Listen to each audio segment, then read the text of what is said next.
everybody. How are you? Hope you guys are having a good day. So, I got on Twitter this morning and I saw something that made me very, very, very happy. So, what did happen this morning? Well, Salah went live on the Salah and Chantal channel.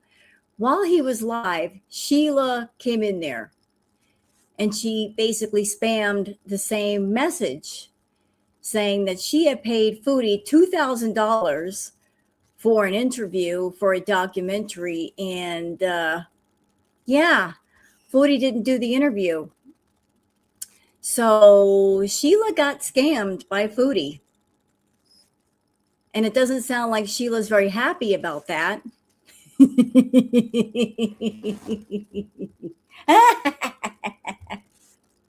I can't tell you how happy that makes me because we all remember Sheila, don't we?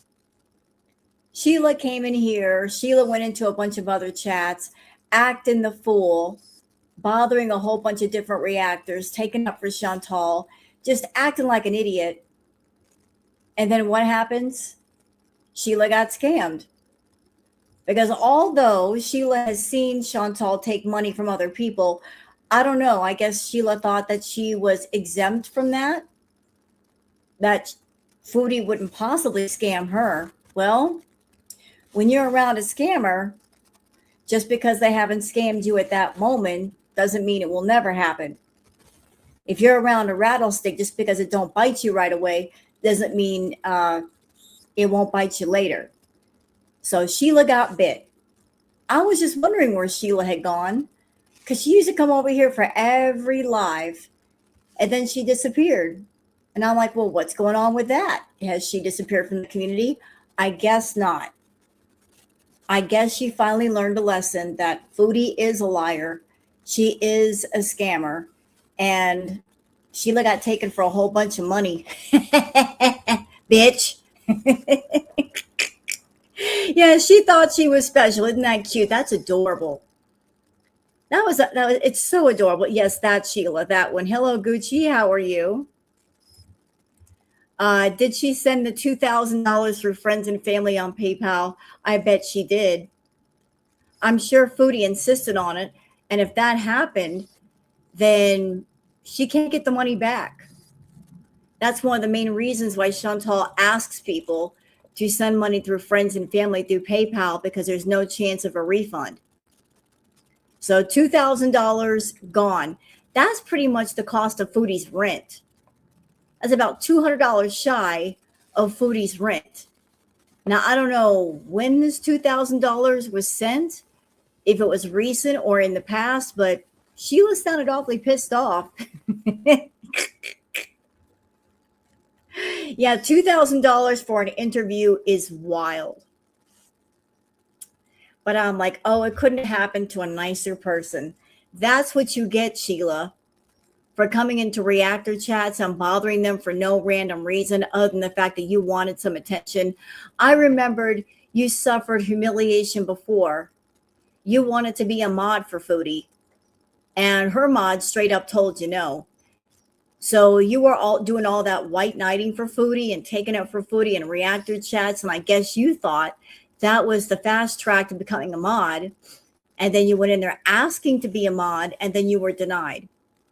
So that was humiliation number one. And now Foodie's taken $2,000 of your money, humiliation number two. How much humiliation are you going to go through for Foodie? That's amazing. So, yeah, let's talk about Miss Foodie, about her live. She went live this morning, and last night she was in a mood. She was in a pissy, nasty mood. And I think it's because for the first time she's being held accountable. She has a doctor that is making her use the Libre monitor, and the Libre monitor is basically going to be snitching on her. And as I posted last night, I told you guys, when exactly is she going to use that monitor where she won't get a high reading? If she tries to do it first thing in the morning, her reading is going to be high because she has B moments the night before she goes to bed. So she's going to wake up and her blood sugar is going to be all kinds of jacked. And then she eats every 2 hours. So when exactly is the blood sugar reading going to be low? It's always going to be high. She revealed in her live today that her blood sugar was all the way up to 17. So she just started this thing with her doctor, and he's already going to yell at her. He's going to keep yelling at her because every time she does a reading, it's going to be high. He's going to be like, what is going on with you? Your blood sugar is through the roof. It ain't coming back down. So for the first time ever, Foodie is being held accountable. She doesn't like it. What did she do during her life? She was just being a grumpy grump. Yeah, 17. And she was defending eating Doritos. Yeah. So ain't karma a bitch? Karma came for Sheila and it's come for Foodie. And neither one of them like it. So we got some Twitter peeps to go over. Are y'all ready to get into it? I can show you the stuff that I found on Twitter. There we go. The monitor is on for a week or two at a time. No hiding. I've also heard that Foodie has 2 of them. So she can't just push one off the table and go, oops, I broke it. I guess I can't use it now. She's got 2 of them. So no excuses. If you break one, you got another one. So you can't do that, Chantal. You can't sit there and make up an excuse why you can't use the monitor. What goes around comes around and is so sweet. Well, girl world, we've been yelling for karma. Here you go. Hey, Gucci, my sister uses that monitor. Well, I'm here. It's very accurate. And there's no lying with it. I keep hearing that about the monitor. You can't lie your way around it. There's just no way. There's no way to cover it up. There's no way to lie about the reading. It goes straight to your doctor. So he's going to see everything that's happening. All right. So we got some stuff to get into. Before we get started, though, yesterday there was a storm in my area. It knocked out power for like 4 or 5 hours. And I can already hear some rumbling outside. So if, like all of a sudden my stream cuts off, that might be the reason why. It's not because I'm leaving all of a sudden. So just to let you know before we get into it. She lost the second one. The cat hit it. Who knows what she will say. You know what? Everybody is saying by the weekend, she's going to take that thing off. She'll find a reason and she'll take it off because she doesn't like something telling on her. She doesn't like something snitching on her. Yeah, the monitor prevents her from lying and laying, sealing. Yeah, well, hello, Granny's Den. All right, so let's get into the Twitter peeps, y'all. We got a lot of stuff to go over, including Sheila, our friend Sheila. Sheila's everybody's friend in girl world. Like, she just makes a point to want to talk to everyone, just not in a nice way. But let's get into the Twitter peeps and let's get going.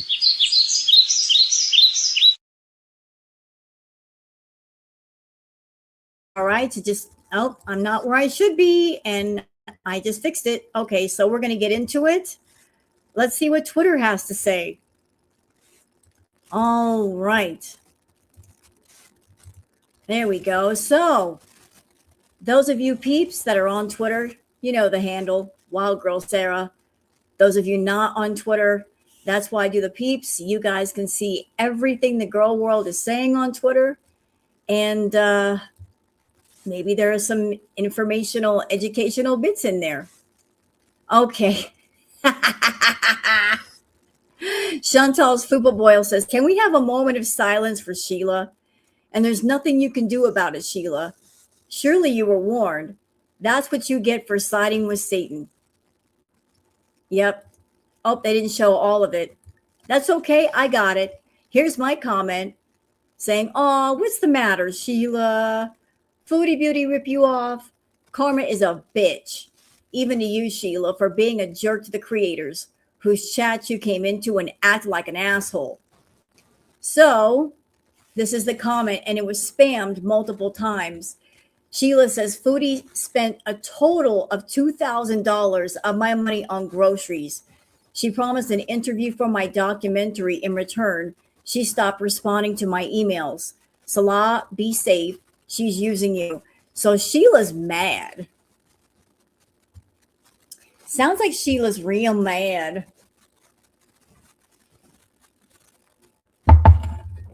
Sheila, what kind of a fool are you that you're going to see someone like Foodie Beauty, Chantal? All she does is e-beg all day long. She'll promise people things. They'll pay money and then they don't get what was promised. And you thought you were special, that you were just going to give Chantal a bunch of money and she would do an interview. Exactly why would she do an interview with you? You're not one of her special mods. You're not Teardrop. You're not Rider on the Storm. You're nobody that she cherishes or she cares about. You're just a stranger on the internet. And you're a stranger on the internet that's giving her lots of money. So you know what she's going to do? It's like the Steve Miller Band said, take the money and run. That's exactly what she's going to do. She's going to take the money and run. She took it and she ran away. Whoa, take the money and run. Foodie took that money and ran. She just ran away. But this was this morning. This was a comment left on Salah's live this morning. And for Sheila to post it multiple times, she's pissed off. She's very pissed off.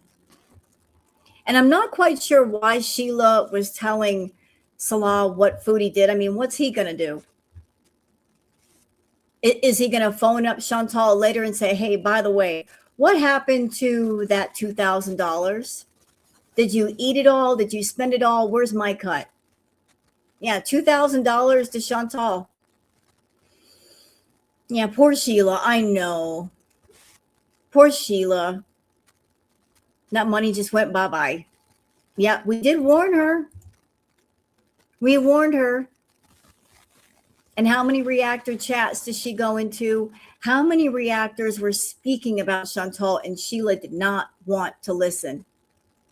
See what happens? You don't listen to people and they try to warn you. You just decide, I know better. Well, I guess then you figured out that we know better. We've been watching her for years. Some of us have been watching her for 10 years. You don't think we know her? We don't know her ways. We do. Everybody told her. So everybody on the count of three. 1, 2, 3. We told you so. Girl world told you so. If you got scammed out of money, that's your stupid behavior. Dried up Twitter hack says she thinks the medication is a cure-all.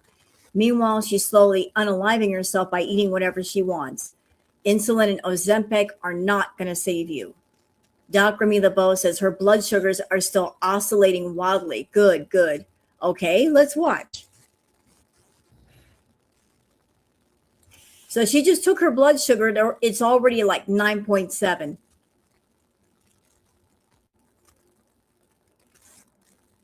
That's already too high. And it kept climbing after that. It went up to 10 while she was sitting there during the live. Has anybody ever heard of Sheila? Yes. She would come over here, Lynn, acting the fool. Anytime I went live, it didn't matter if it was morning, noon, or night. Sheila was here being a jerk. And I know that she's been over in No Madness Live chat, FFG, a few other places. Sheila gets around. You know, she's like a convertible. She just gets around. That's my current blood sugar. 9.7.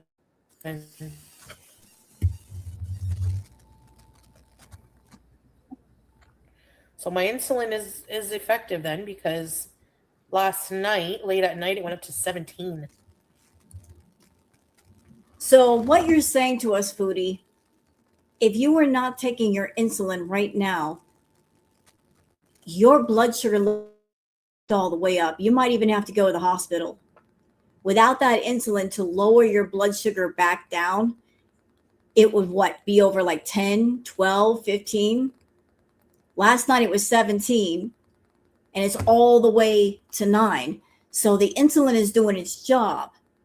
But while it's trying to do its job and help you level out a bit, you're over there eating all kinds of food and sugary drinks and coffee. And what is this I hear about you making coffee with a cup of creamer? What is that about? What is the matter with you? Nobody needs a cup of creamer in a cup of coffee. Are you stupid? Are you trying to make iced coffee? I make iced coffee, but I put like a little dab of creamer. That's all you need. The creamer is really sweet. I have like the Snickers creamer, and believe me, it's sweet. You just need a little bit. A cup of creamer for 1 cup of coffee? What the hell, man? A lot of creamers have sugar in them. You might as well just take the whole sugar bowl and just dump it in your coffee. You're an idiot. That's my current blood sugar. 9.7. So my insulin is effective then, because last night, late at night, it went up to 17. And you know what, Foodie? Look, I'm not a nurse and I'm not your doctor. And your body and your health are your concern. They're not mine. So, okay, the insulin is doing its job. And maybe the metformin is also helping. Are those things going to fix your damaged liver, your fatty liver? How about the blood clot in your lung? How about the enlarged heart? How about the heart murmur? How about the other damage you've done to your body? The diabetic neuropathy you might have in multiple parts of your body. A pill can't fix that. Insulin can't fix that. You can't undo the damage you've already done. All those things can do is help you manage things to where they don't get any worse. So and you know what? What you could do, Chantal, is do other things for content. Raise your hand if you guys are tired of hearing about Foodie's lack of health. Raise your hand. Like, who's tired of the Foodie Beauty lack of health content? We don't care about her lack of health. We don't care about her health problems. It's not our business. We can't do anything for her anyway. I'm sick to death of hearing about the problems. What would be nice would be to hear about the solutions. Don't come to us with the problems. We can't help you with the problems. Nobody can help you with the problems. How about if you want to bring a problem, also bring the solution? Instead of coming to your audience and bitching at them and trauma dumping, say to them, you know what? I got this problem, but here is how I'm working it out. I got a blueprint. And this is what I'm going to do. Even it out a bit, balance the scales. Don't nobody want to come on YouTube and hear about problem after problem after problem after problem. Everybody in the world has problems.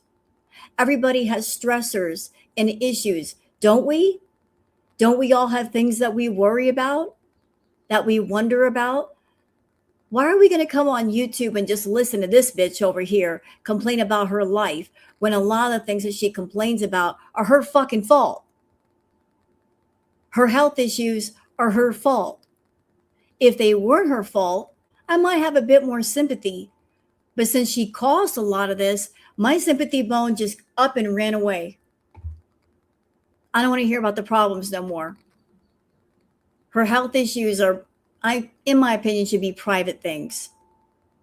Her health issues are not proper content. Just find something else to talk about. Wonder Mom says, do you know why Foodie Beauty is talking about sex and all the men wanting her? Because her testosterone levels are out of control and she can't stop thinking about it. Well, she did say recently that her testosterone levels were very, very, very high. She should have been on hormone replacement therapy years ago after her hysterectomy. She never did it. And, she needs that estrogen in her system. But because she neglected the therapy, her body, I'm sure, has been without the estrogen that it needs to kind of even things out. But do women get more, how do I say it nicely? Do they get more frisky if they have more testosterone? I would think that you would need more estrogen for that than testosterone. I know that when you're a woman, and if you're going through, forgive me, gentlemen in the chat, if you're going through your monthly time, your body produces a hormone or called progesterone, which is similar to testosterone. And that's what makes us feel aggressive. It makes us mean because you got a female body. And during that monthly time when we're about to, have our situation, the progesterone, which is a lot like testosterone, it makes us more aggressive. Like, you're getting on my nerves. Get out of here. Get away from me. And for the men in the chat that are like, why do women want to fight when they are PMSing?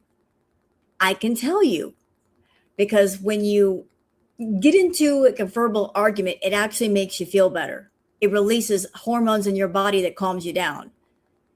And another thing, do you know why women like chocolate when they're about to hit their monthly?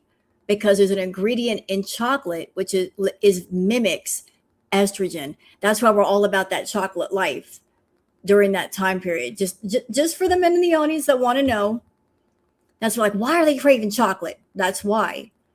Our body is missing the estrogen and we're like wanting it, and we're going to chocolate because there's an ingredient in chocolate that's very close to estrogen. That's why we're like, give me them bonbons. Give them here. I want them bonbons. All right.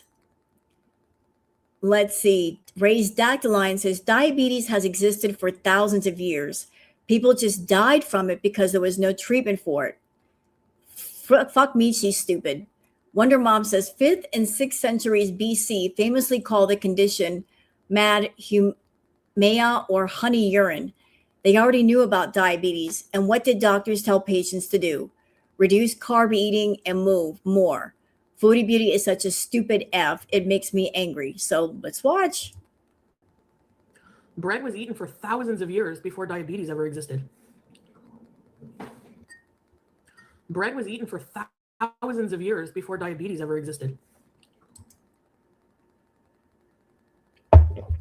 I'm sure there were health issues back in the day. It's just they didn't have the technology to properly treat things or research things, Foodie. But y'all gonna think I'm a big old weirdo.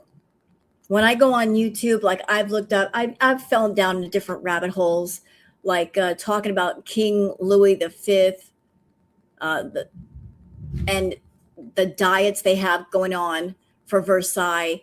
And King Louis actually had major health issues because of the things they ate. So it's like there have been health issues since the beginning of time. It's just that we didn't have the technology that we do today. Nana Spike T says, took a peek. Is Crap Boy wearing the Team Canada shirt? After this, Foodie said, quote, so what if he's planning to come to Canada at first, but now he actually loves me? So there's Salah. He's wearing a Team Canada shirt. In a live stream or two before this on her channel, she said that when they started talking, that yes, he did want to come to Canada, but then he allegedly fell in love with her. I think that he was kind of sending a message by wearing this shirt. That was his way of saying, no, Chantal, it's not about you. I'm still interested in coming to Canada. That's always been the main objective, was to get money and come to Canada. So there he is wearing a Team Canada shirt to say, this is my main objective. It's not you. It's always been to come to Canada. Yeah, I did see that, Ben. I clicked on the live stream to see what was going on there, and the footage was terrible. Absolutely terrible. Oh, how about this? Thank you, Kathy. I remember Fat Cow researched that Foodie is actually larger than King Henry VIII, and he was known for being very large. Holy crap. If she was bigger than the king, wow. Oh, right. And the nerve of him and her to trash Canada. Well, we saw his feet. Definitely not a size 14. Yeah, more like 4. 4. All right. Meandering Thought says from Milky Stream in Salah's chat, it was deleted in a split second. So as you can see, look, Sheila was very upset. She posted that comment multiple times and they all got deleted. Apparently, Sheila is very upset about that $2,000.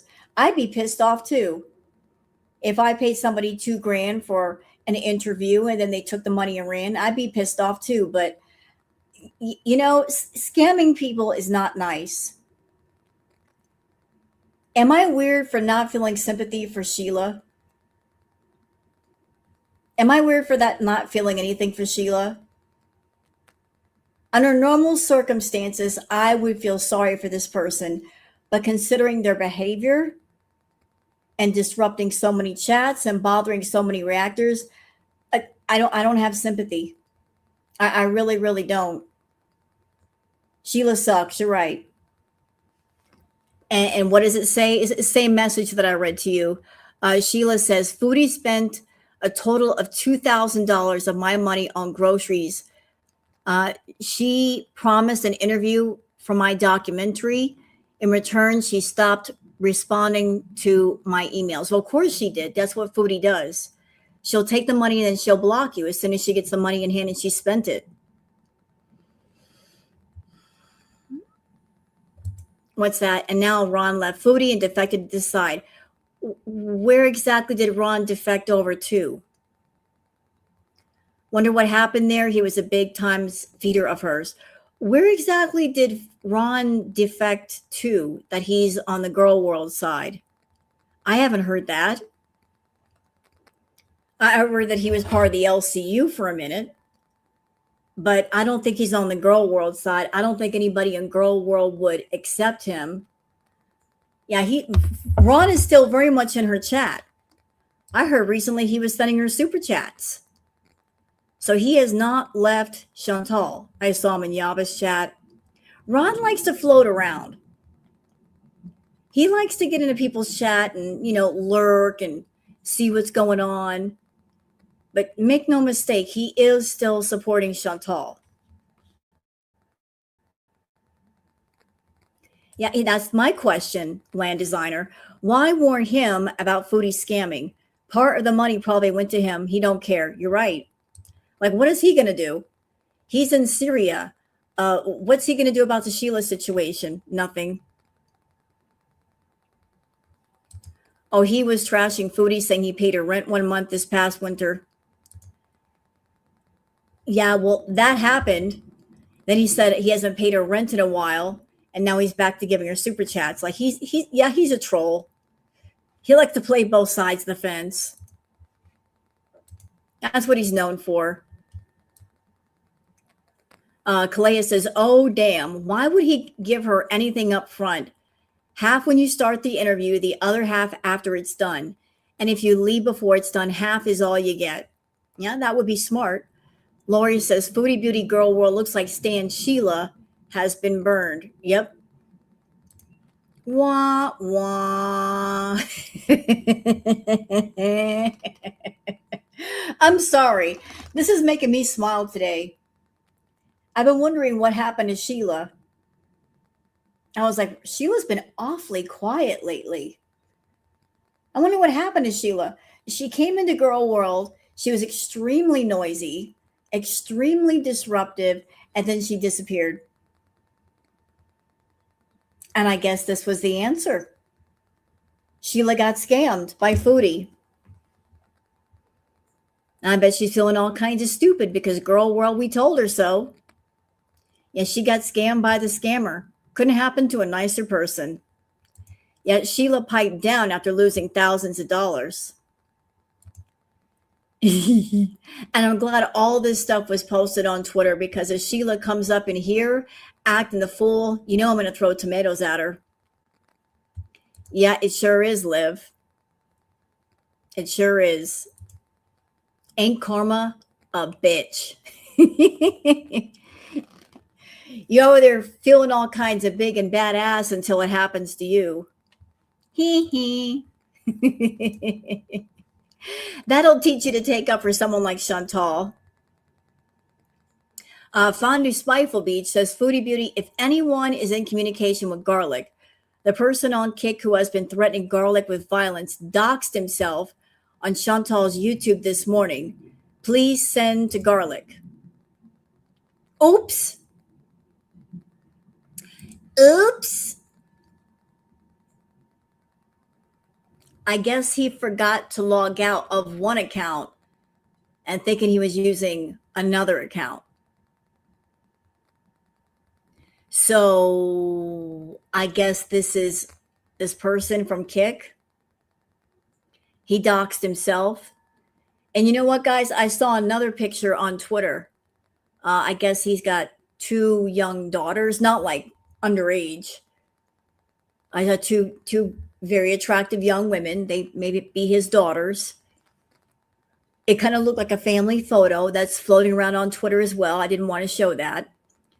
But this person, he doxed himself. He wasn't careful about the account that he was using. So he basically doxed himself like an idiot. There he is. That's what he looks like. Sir, you're exposed, sir. And nobody exposed you, but you exposed yourself. So here's this person saying, I want to beat the shit out of garlic bread so bad. John, sir, I saw the picture of you. You can't beat the crap out of anybody. You're just another keyboard warrior making threats against people, and your threats make no sense to me. I understand that you're feeling a certain kind of way about Chantal, but why come at the reactors? What have they done to you? That you're feeling all kinds of violent, you're threatening violence. If you don't like garlic, even if you do support Foodie, is this wise to do, to get on her channel and make threats and put her channel at risk? Because if her channel disappears, no more coming into her chat and like supporting her, dum-dum. Maybe calm down talking like that. Like some of them, those bees they just don't stop and think. They want to act all big and bad with Foodie and like get in her good graces. At the same time, they're putting her channel at risk. Just threatening reactors for what? Whoa. Lightning strike. I'm telling y'all right now, I can hear the lightning outside. So if the electricity cuts off or my stream cuts off, that is why. We might just do the Twitter peeps and cut it off because it sounds like it's getting nasty out there. A rumble in my bottom says, another Sheila, huh? Fondue Spiteful Beach says, Foodie Beauty's chat has 76 in chat. Interesting super chat. So that's how many people were in the chat, less than 100. And to be fair, the footage was nothing interesting.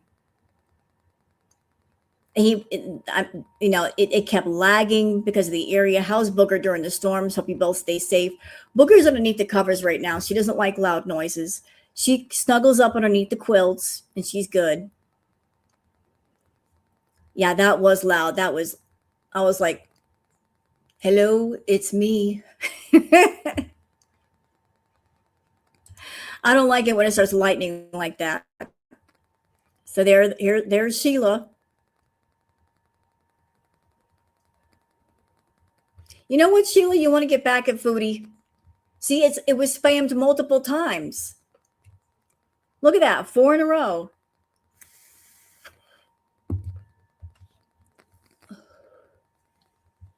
Somebody was making sure that Salah saw that and was making sure that Foodie saw that.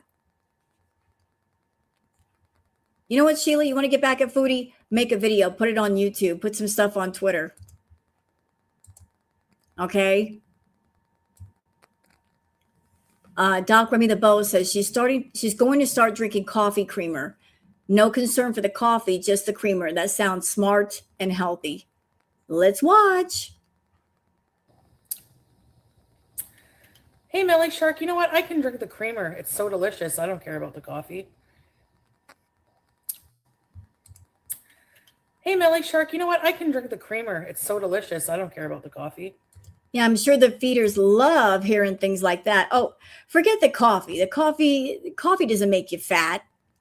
Just straight up drink the creamer. Really sugary creamer. Great idea. I'm sure your Libre monitor will go wild with the idea. It'll jack your numbers all the way up.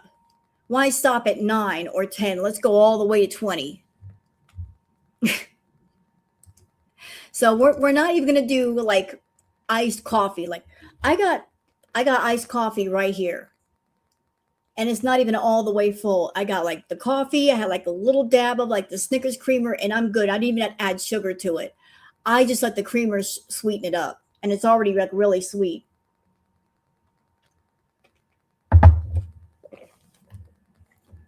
Yeah, liquid calories. They'll sneak up on you. You got to be careful of what you drink as well as what you eat, because sometimes those liquid calories are double and triple what the solid calories are. But you just go ahead and drink the creamer. Go ahead and do that. All right. Doc Remy LeBeau says, I have a little time to skim real quick. And wow, someone said something in chat to bring out Smug Tall right off the bat on today's YouTube Live. Anyone see what she said? I don't know. What did she say? Let's see. Nobody can steal a man from me, okay? They always crawl back. And by that time, it's too late. Who is she talking about? Who crawled back to her? Who is she talking about? What man is she speaking of that crawled back to her? Because I've been watching Chantal for years, and in every case that I have seen, it wasn't them crawling back to her. It was her running back to them. Nader would do her dirty. She'd run back to him. When she found out about Kai Bella and Salah, she flew to the Middle East as quickly as she could. You know, facts, radio. No one can steal what she doesn't have. Exactly. And call me old-fashioned. I'm just an old broad. What do I know? Whenever I hear someone say about another person, you stole my man, or you stole my wife, or you stole my boyfriend, I just shake my head. I do. I'm like, what is the matter with you? What do you mean someone stole your partner? People are not possessions. You cannot steal a person. A person goes where they want to go. If you are with someone and they decide to be with another person, then that should just tell you right there, they are not the one for you. Because whatever you are, that other person is not content with you. They're looking around for other people. You could be the most smart, well-spoken, educated, career-oriented, wise, thoughtful, empathic, compassionate person and still get cheated on. And the problem necessarily is not with you, it's with them. Because there's something lacking in them to make them stay faithful. But Chantal is still in that junior high school way of thinking of, you stole my man. You're trying to steal my man. Everybody wants to steal my man. When you steal something, it's got to be worth something first. It's got to be looked at as valuable to the point where somebody says, that is so valuable and it's so wonderful. I have to have it. And if I can't get it the right way, I'll get it the wrong way. From what I have seen, Foodie, the men that you've had around you are not worth taking. or stealing or possessing or getting to know. They're trash. Just like you, they're trash. Just as water finds its own level, so does trash. And nobody wants to steal trash, do they? No one. You look at trash, you don't see any value in it. Who exactly wants to steal Salah from you or Natter? No one. You did have one man of value, BB. BB was a good man. He was hardworking. He had worth, but no one tried to steal him from you. You lost him because you were a cheat and because you did not want to work on yourself. You lost that one. No one stole him from you. You lost him because you did not want to work on what you should have worked on. But no one wants Salah and no one wants Natter. You're saying that to yourself because you want to convince yourself these men have value, that other people value them, that they want them when they don't. Nobody wants the men that you get with these days. Penny says, Foodie Beauty, that's the look of shock when her blood sugar was 13, up from 11 after eating pizza and Doritos. Her doctor must have told her how serious this is. Now she sees it. Okay, so let's see. And it's an A1C of 10, bad for an overweight diabetic. Yes, an A1C of 10% is considered significantly elevated. For most adults with diabetes, the American Diabetes Association recommends an A1C target of 7% or lower. An A1C of 10% indicates that your average blood sugar over the last 2 to 3 months has been dangerously high. What does this number mean for you? An A1C of 10% means your diabetes is not well controlled, putting you at a much higher risk for long-term complications such as cardiovascular disease, heart attack and stroke. Yep, womp womp. And it was this her face when she's seeing her reading going, oh shit, the doctor's going to yell at me. Yeah, he sure as hell is going to yell at you. Fondue Spiteful Bee says, Foodie Beauty, interesting Nina hasn't been dropping money until Salah shows back up. Well, I wonder if Nina and Salah have been talking behind the scenes. It wouldn't surprise me. She's one of Foodie's biggest supporters, and I'm sure that Salah is very interested in making her one of his personal backers. You know, turning one of her supporters into his. Let's see. Fat Cal says you need to pay attention to what Foodie Beauty didn't say or brushed past very quickly if you want to understand what the doctor told her. She's only told what she's obviously done to herself and not all the internal damage. Great observation, Fat Cal. She's not talking about the damage she's done to herself. And I'm sure there's tremendous damage. She's got extreme fatty liver. You guys saw the pictures yesterday of what an extreme fatty liver looks like. It looks a lot different than a normal liver. And yet she swears that her levels are normal. Not possible if your liver is messed up. But she didn't talk about the internal damage that's already been done.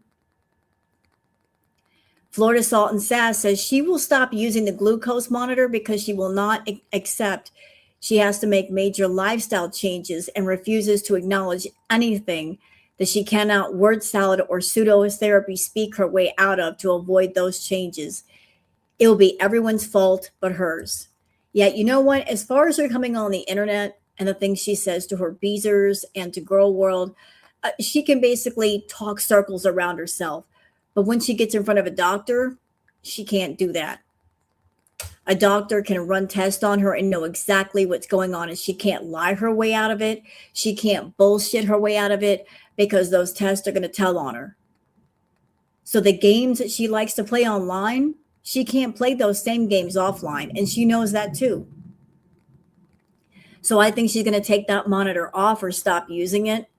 And the question that I asked yesterday is, all of this stuff with the monitor, what's it for? Chantal doesn't do anything unless there is some kind of reward or some kind of goal at the end. Why would Chantal agree to be hooked up to a snitch monitor and be dealing with a doctor? What happened that she had to go to a doctor? And he basically, he knows by looking at her, she's a non-compliant patient.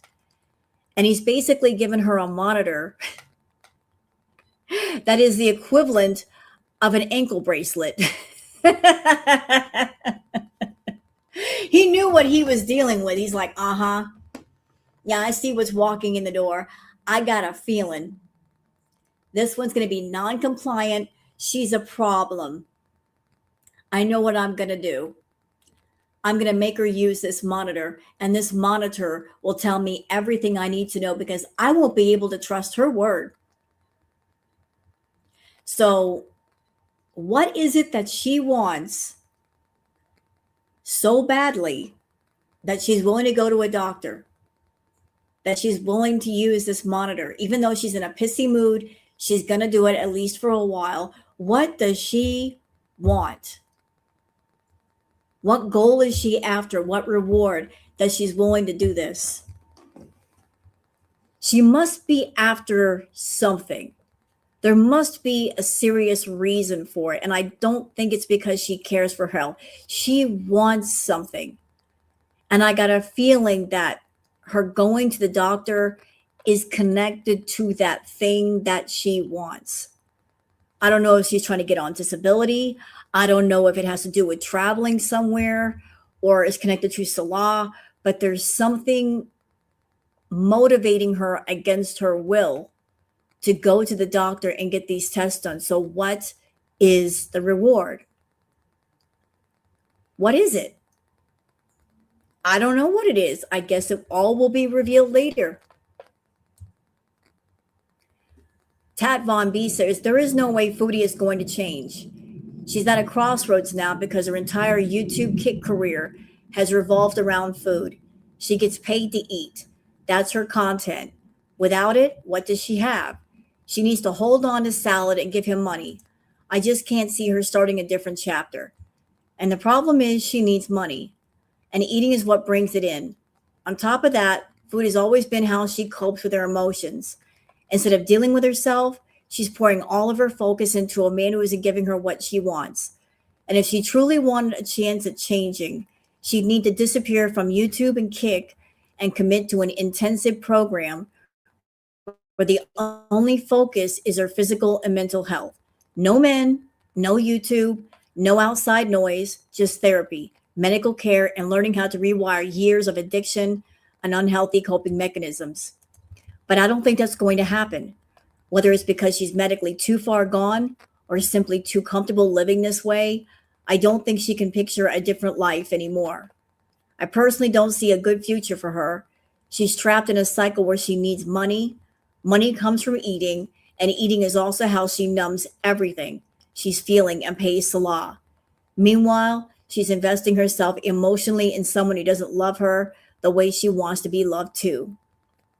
And today, she looked exhausted. She looked defeated. She's down.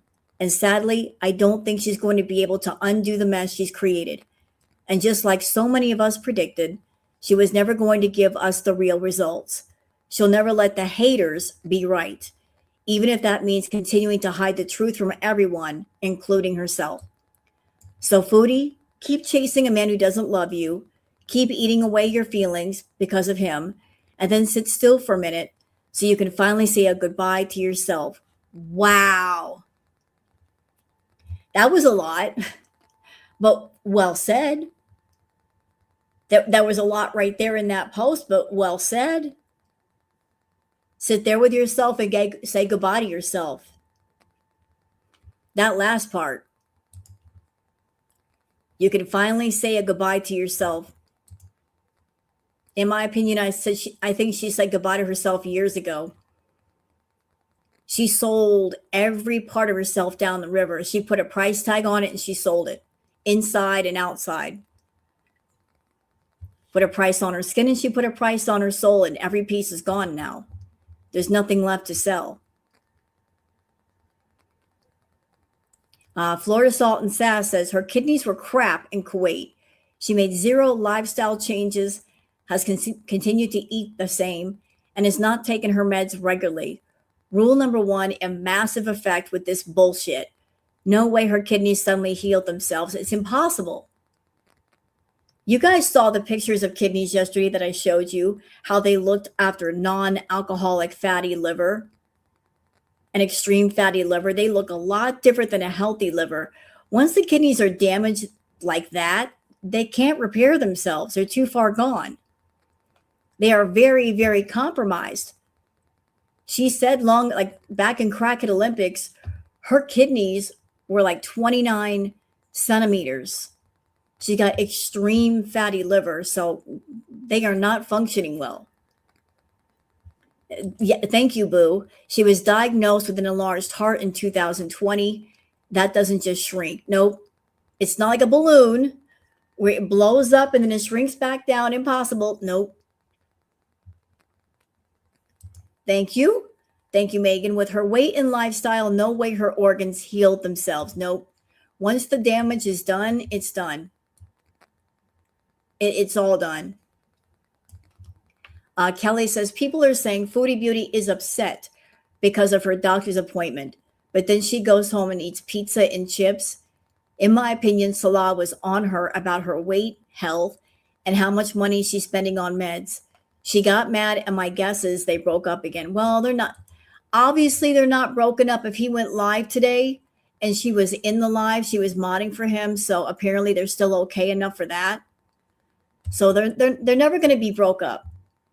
They're not a couple, but they will never walk away from each other because she needs him to make herself feel better by thinking that somebody actually gives a shit, and he needs her for the money. So if she's a source of money, he's not going to shut that down. He's not going to shut that door. He'll keep her around as long as the money keeps flowing his way. Okay, so that's it for the Twitter peeps. Let's get out of here and go on to her live. Let's see what's going on with the, no, that's what I want. And you know what? This thing went on for like an hour and 35 minutes. If she gets boring, we'll just skip right through it. I don't care. And like I said, if this live cuts off all of a sudden, it's because I've lost power. So nobody freak out. It's just, there's a nasty storm outside. So let's go, y'all. Your houses are built with extra insulation? Oh, hell no. Hey, Charlotte. Sorry, guys. Hey, Pam. That's crazy.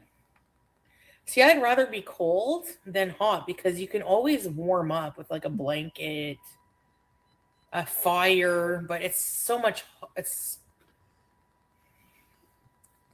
yeah.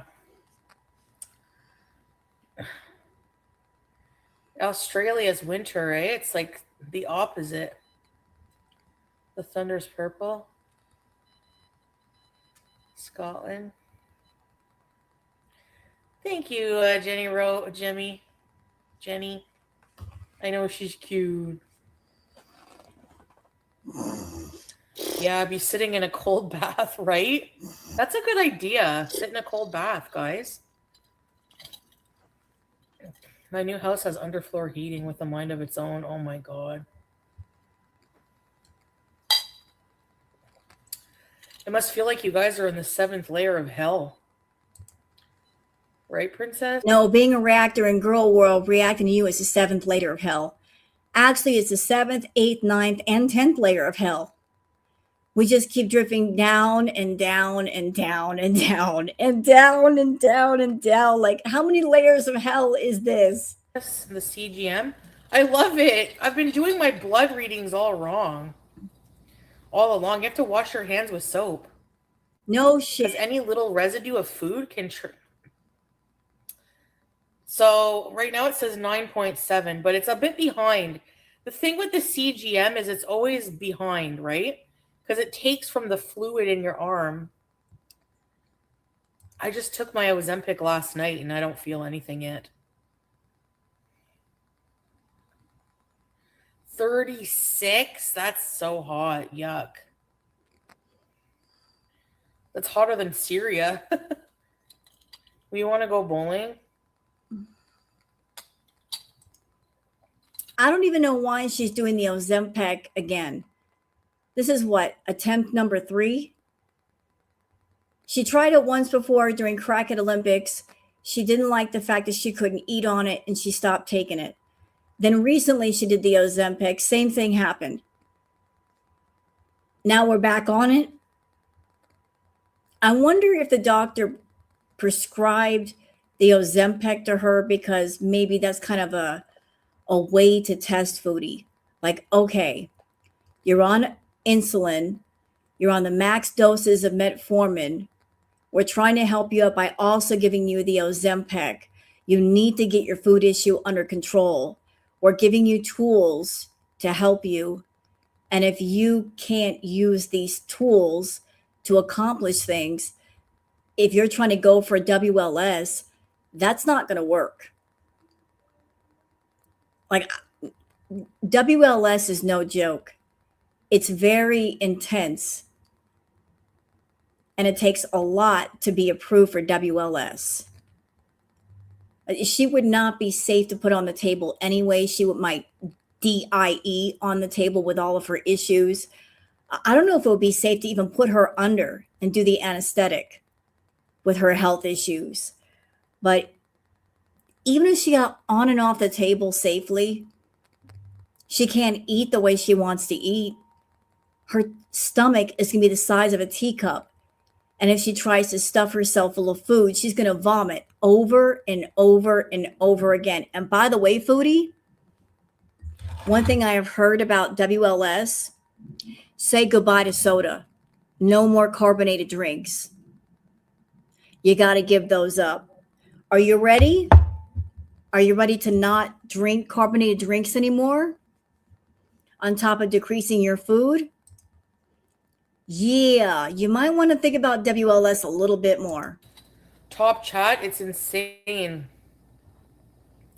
Last night I did a bit of snacking. I had a sandwich like late at night. Too many pretzels. Hummus, clamato, like all kinds of stuff. Hey, hold on a minute. I'm curious about this. What do you mean no straws? I want to learn something today. Teach me. Why no straws? Is it because it puts air into your stomach? Is that why? Why can't you use a straw? What's the science behind that? No straw. Is it because you're sucking air into your tummy? Oh, okay. Got it. Straws cause gas in the air. That's what I thought. Makes sense.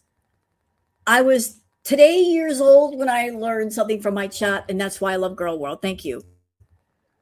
And it was like watching, I could see it like going up and up and up. And I'm like, oh no. You know?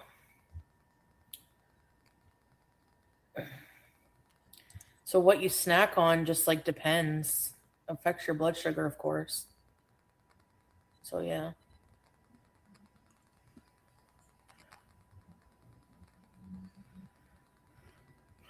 France is hot too.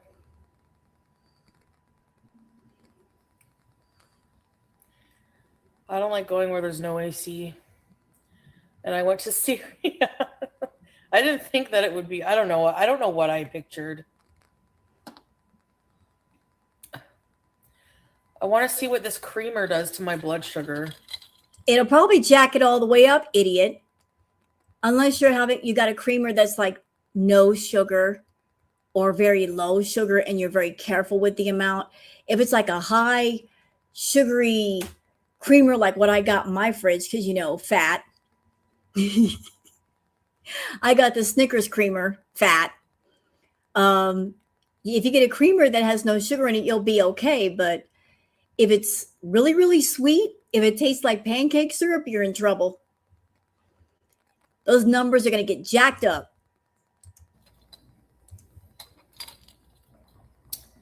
Oh, nice grade 1. Have a good workout. Yeah. It's crazy, guys. Yeah, cherry. I Okay, know. you know what? Do you know what? The chat is more entertaining to me than Foodie because I got questions. For those of you that have been through WLS, would you mind if I ask a couple of questions? Because I'm curious about things. Question. I have heard that, let's just say you do get approved for the surgery on a certain date. Is it true what I heard that you have to do kind of a liquid diet before the surgery? And it would make sense because you got to clean out the waste in your lower intestine before they put you, on the table. Like maybe you got to do nothing but liquids for like 24 hours, 48 hours a week, something like that. Wow. So she would have to do 2 weeks of liquid diet.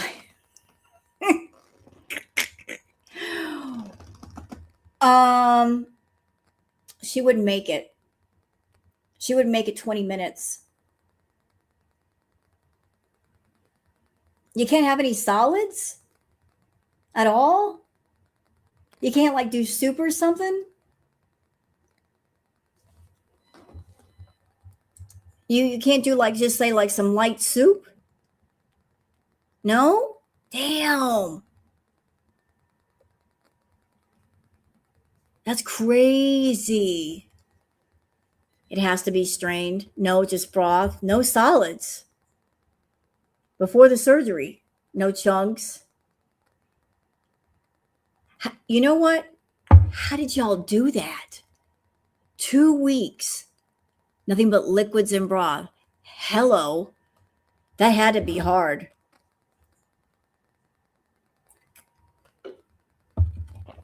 That had to be real hard. Second question. Let's just say you had a moment where you're like, man, I've been drinking broth for 2 weeks. It's like a few days prior to my surgery. At least let me have some chicken soup. Would they be able to tell if you lied? Even something as simple as say chicken soup, would they know? Would they know? They'll cancel it just over some chicken soup, like 1 can of chicken soup. It's dangerous if you lie. So like they'll get you. That's a big no. Okay, like I'm learning stuff today. I want to learn. Y'all are teaching me. Absolutely, and it's dangerous anyways. Don't forget they'll cancel it quick. Yep. But how would they know if you like say you've ate soup the night before? It's already in your lower intestine at that point. Do they do a scan on you or something? Like how do they know if you fibbed a little bit? Do they scan your insides? How do they know?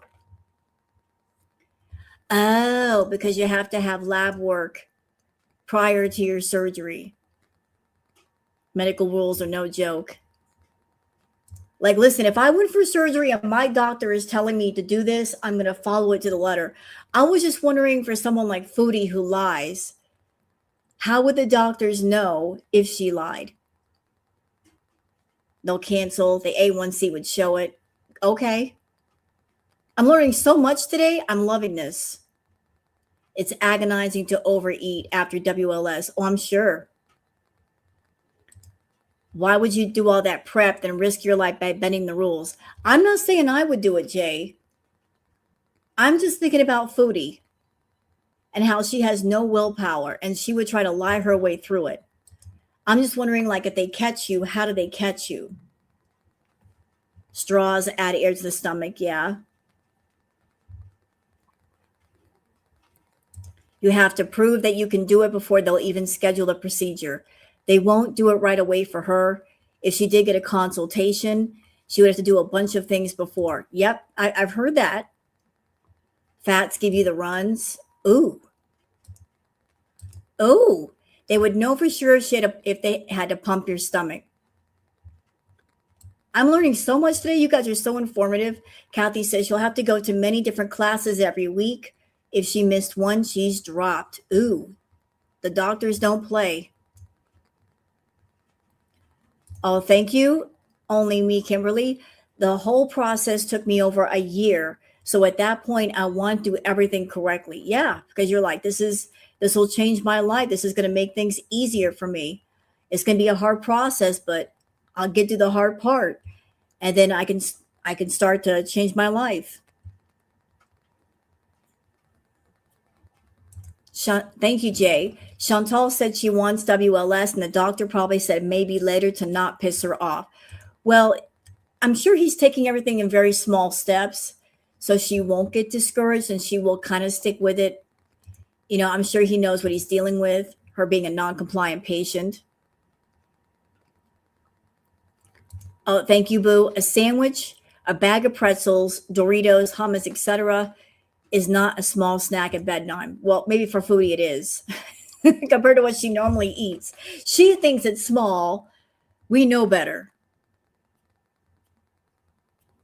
Yeah, they're cutting into the intestines and the stomach. Well, there's different kinds of WLS. There's the lap band. There is the stomach stapling. I don't know what makes a doctor look at someone and go, well, this type of WLS is better than this type. I don't know when they're deciding which type of WLS to give you, how they decide if they should make your stomach physically smaller or if they do the lap band or some other procedure like the gastric bypass. I don't know what they would give Chantal if they did approve her. What, you can't smoke either? You can't smoke after WLS? Damn. No smoking. Not even vapes? No? Why no smoking?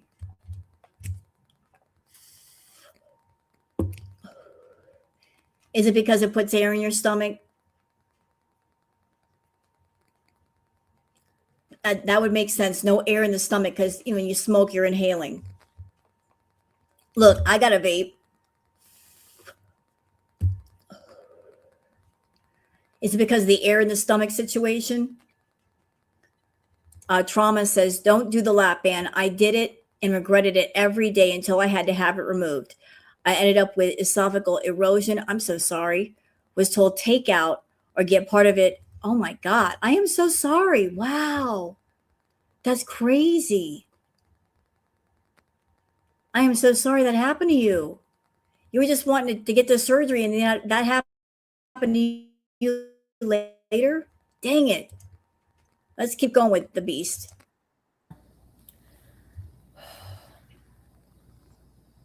So I hear. Yeah, I took it last night. Your cats love it. Sugar-free. Hey, Lana. Oh, Leanna. Hello. What? Breezeth? Oh my gosh, we don't have that flavor here. Does what make me nauseous, Pooh?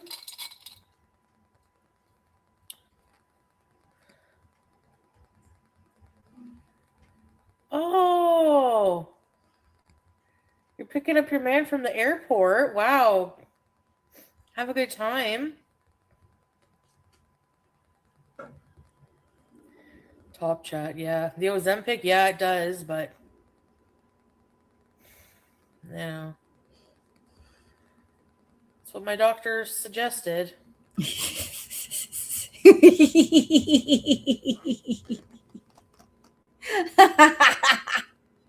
Listen to that tone.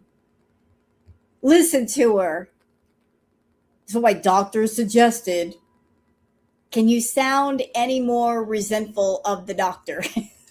I want to meet this doctor of hers. I want to shake that person's hand. They may not know it, they may not care, but they are thoroughly pissing her off. She sounds like a naughty child that is being made to behave, and she hates it. She hates that she has to behave, and she can't lie her way around this person. What is that old saying? Be careful what you wish for. You just might get it. Chantal, for years, you have wanted a father figure. You wanted someone to act like a daddy. Guess what, bitch? You got what you asked for.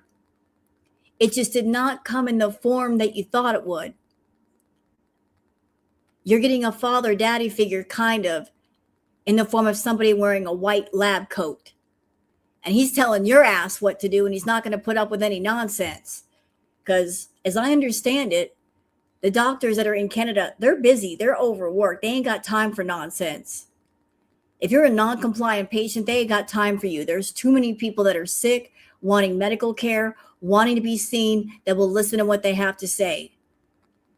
So if you want to act like a brat, he ain't got time for you. But you sound like a resentful child that a doctor is saying, this is how it's going to be. This is how it is. And that's all. Do it or don't do it. Love that for her. Oh, yeah. I'm not on a high dose. That's why I got to wait. I got to give it time because, like, you start on a low dose. Ooh. You need a column in your life. You need an ancient Syrian column. Yeah, you know what, Boo? You're right. And her chat keeps telling her to go out and get cake and ice cream. Shaking my head. Well, they've been doing that for years. And Chantal, she is so easy. It is so weird. She is such a headstrong, you don't tell me what to do kind of person. And yet, when it comes to her feeders, she never fights back. Never once have I seen Chantal fight back against the feeders and say, no, I don't want to go out and get cake and ice cream. I'm sick right now. Y'all leave me alone. Fuck off. I have stuffed myself full of food to the point where I'm making myself nauseous, and y'all want me to go out and get more food. What is the matter with you people? Back off. Never have I seen a moment like that with Foodie when it should have happened a long time ago. She's so easy. They tell her to eat, she eats. They know that they can bribe her with food and money, and she'll do whatever she's told to do.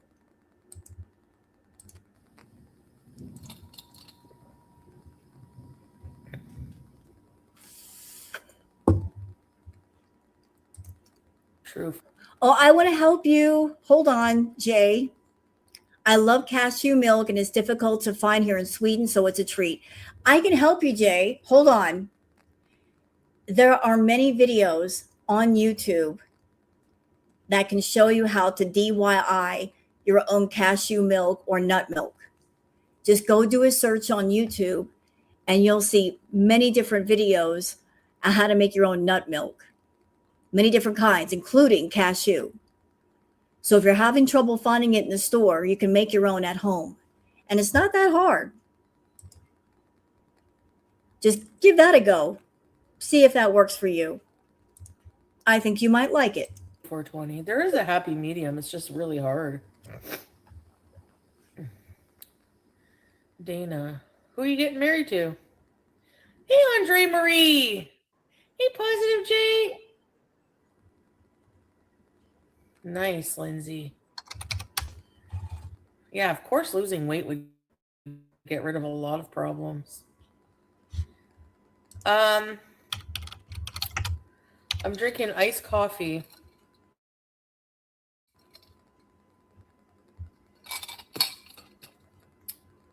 You ever feel trapped in the house? I feel like that now.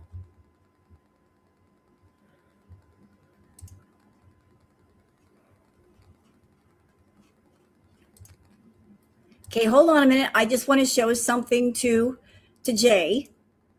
Check it out. I'm helping out a viewer. Hold on. Check it out. What is this? What is these? Look, I just put in cashew milk. How to make cashew milk dairy-free vegan nut milk. How to make cashew milk no straining. Okay. All right. Cashew milk recipe. There's another one. We got creamy vanilla cashew milk. Ooh. You can make your own at home. You can make cashew milk in a Vitamix blender, 2 ingredients. So if you're into cashew milk, you can make your own. You can make it. Just get the cashews and get busy, get to work. I just thought you should know that. Let's keep going, Foodie. Ew, the thunderstorm clouds look weird. It's a good time for a horror movie.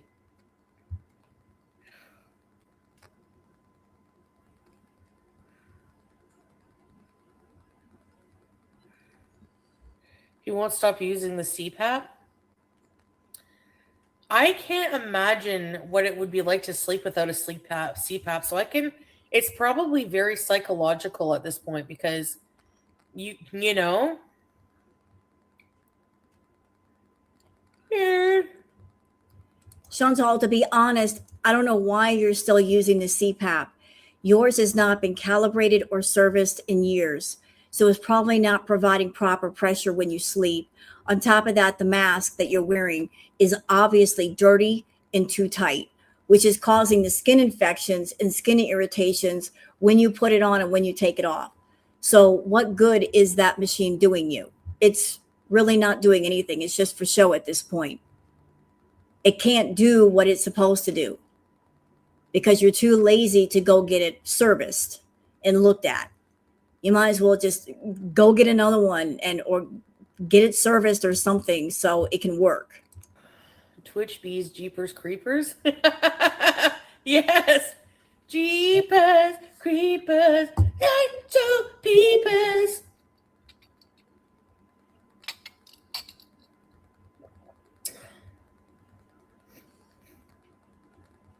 Hey, witch. Yeah.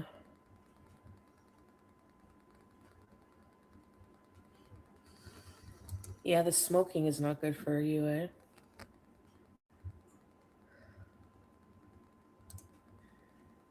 You won't have a sleep study? Why? Does anybody else bother by the fact that she decides to come live? Nobody forces her to come live. And she can't even show respect to her audience by sitting the fuck up and talking to them. Just sit up. See how I'm doing it, Foodie? I'm sitting up. I've got my cup of coffee right next to me. I'm coming on stream and I'm ready to talk to people. And I'm paying attention to my chat.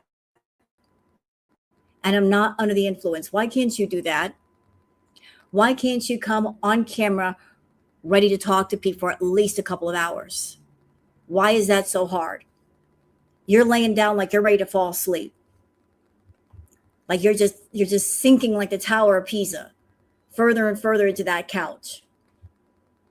Sit up and talk to people. Prop yourself up with pillows if you have to. Let's all go back to sleep. Yeah. I think that's a good plan. At least the problem is, like, I'm so mad because when I'm in bed, I seal on this arm. Like, it's not comfortable for me to seal on this side. We don't care. It's not our problem. Why is this a topic of conversation?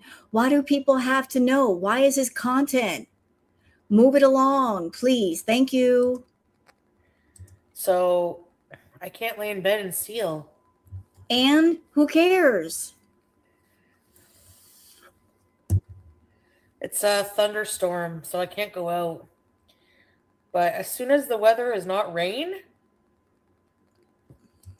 yes. You know what? No excuse.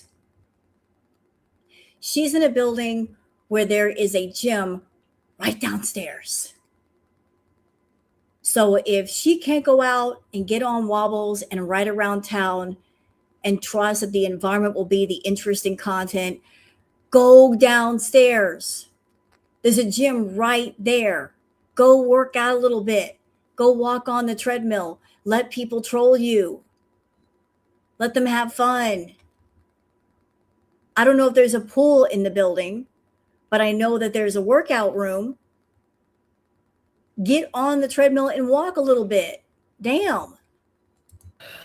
Or maybe later, I don't know. But later I got to make those stupid cabbage rolls. And they got to be in the oven for like 2.5 hours.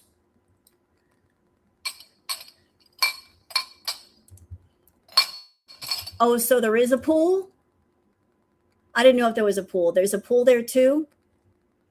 You know, if you are of a bigger size, swimming is fabulous for, you know, getting your exercise on because the buoyancy, it's easier on your joints.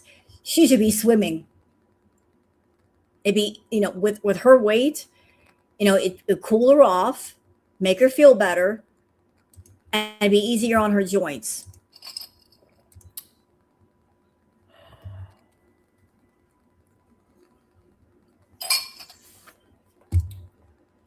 I need to support my people.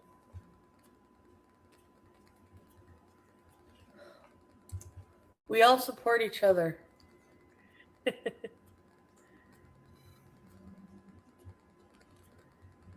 Thick necks and big. Just lay an egg, I wish. Sorry. Oh. Thank you, Rustic Whisk Homestead. I just see your gift now. Thank you so much for that.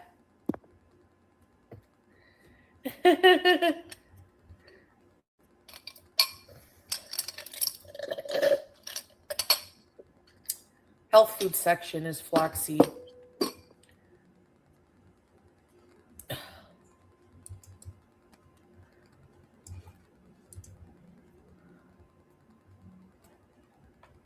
If I start them now, I know.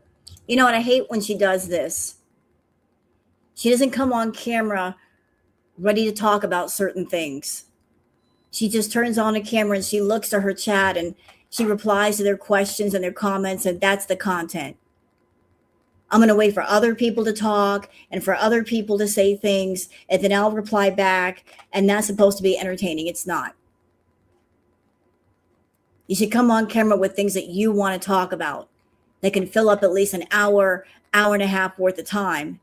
And then maybe get maybe another 30 to 45 minutes of conversation and replying back to people's comments at the same time. Can we speed her up? That's a good idea, actually. Hold up. Let's turn her up a little bit. Let's see if that'll help. Great idea. But before I start them, I have to clean my kitchen. I have coffee teeth. Oh. Teardrop! Oh! Beeson is on your brain? I just had my coffee. You missed it. My Stoke coffee. I had coffee on an empty stomach. Now I don't feel good.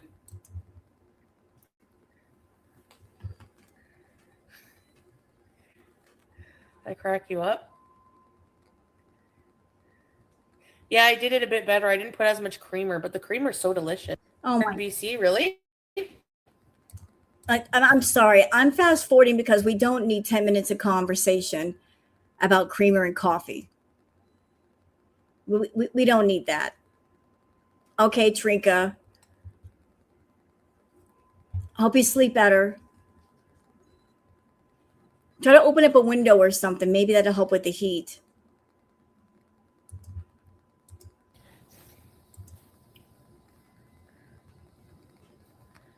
Don't be depressed indoors. I don't like the sun, yeah. But at the same time, like, why can't it just be cloudy, but like not rain so I can go out? Imagine everyone could live in their own little reality where they can choose the weather every day. That way everyone could be happy. Thank you.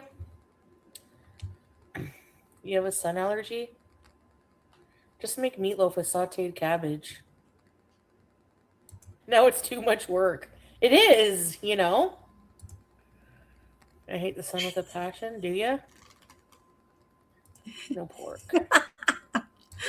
Y'all are cracking me up. Trauma says, speed her way up, Rose. She sounds better.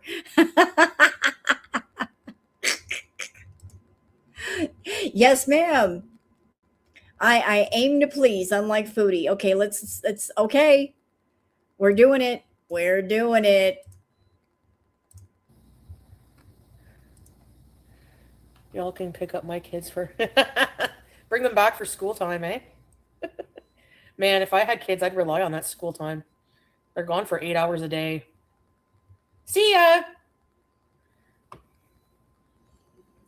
Vitamin D helps your mood. Yeah, I could not be a mother. That's for sure. I mean, I don't know, like, no. Nope, you wouldn't be a good parent. You would either be that person that if you had a child, you would drop the child over at grandma's for about a month and then go back home and forget to pick the child up. Or B, you would be that parent that you would be jealous of your own child because your child would get attention for being young. You would be a horrible, neglected parent. You would neglect your children. You would not be good at all. But then again, there's a lot of people who are parents who probably shouldn't be. Like all these people on, yes, egg roll in a bowl. That's what I was thinking. You know, people who, you ever see on TikTok, people who just have like the most filthiest houses and their kids' rooms? Yeah, Ross. And look at your house. What excuse do you have for all that mess? You don't have a husband living there with you. You don't have children you can blame the mess on. You are a single woman living by yourself. And you've got all the little extras to make your life easier. You got a dishwasher. You have a washer and dryer. So explain to me why your house looks like that. When I live alone, I'm a single woman, and I gotta clean my house. My house stays clean. I keep the palace clean for the queen, okay? The queen says no dirty house, and I respect that. Can't have a dirty house for Queen Booger or me. But you have everything you need to keep a clean house. So what's your excuse? Their kids' rooms are like fucking filthy. Like, how do you not feel bad? I don't know. Teach your kids to clean their rooms at least. I mean, I'm sorry, but if a kid is like, 7, 8, 9, 10, clean your own room. They let their kids pee on the floor. Oh yeah, I heard that. That's awful. I mean, my house is not always super clean, but it's not that bad. I don't have a pool boy to tidy up. Well, there's no pool here. This is Albuquerque. I live in the fucking desert. Ain't no pool. What are you talking about, pool in the desert? Excuse me? Nah. Now, the place I live in is kind of small. There's no pool here. We don't have a pool. Do puddles count as pools? I got puddles. I don't have pools. Bad. Doesn't take long to clean up. And BG's things are always clean. And obviously cats, they're like my kid, but they're not really kids. They're not humans. But yeah, I think it's just awful. And their house gets like that I don't know if they're doing it for content, but they're like, oh, my house got behind. I'm a mother of 5. And it's like their whole entire kitchen is piled with dirty dishes. Like an inch of the floor you can't see because there's all trash on it. The CGM. That's my current blood sugar. Still way too high. And if that is your reading after metformin and insulin, that is not good. If it's still that high after not one, but 2 things to help you manage your blood sugar, that means without the medications, it would be so much higher. 9.7. So my insulin is effective then, because last night, late at night, it went up to 17 after my snack. Hear that? So she told on herself. She said after her snack, so she's admitting that she had a snack. And with Chantal, her snacks are never like little things, like a protein bar or something. We know what she means by snack. What she actually means is snacks, plural, not singular. Snacks.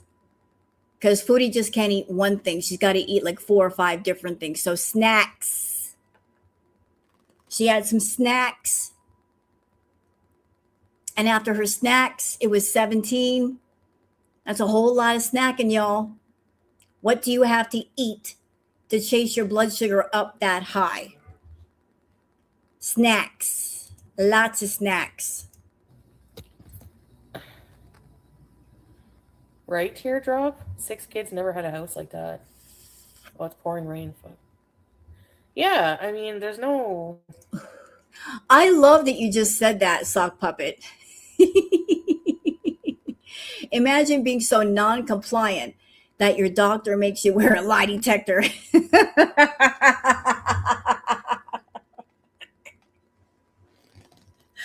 Why am I getting a picture of the Maury show? The lie detector determines that is a lie. And then Chantal running off stage and collapsing backstage onto a chair.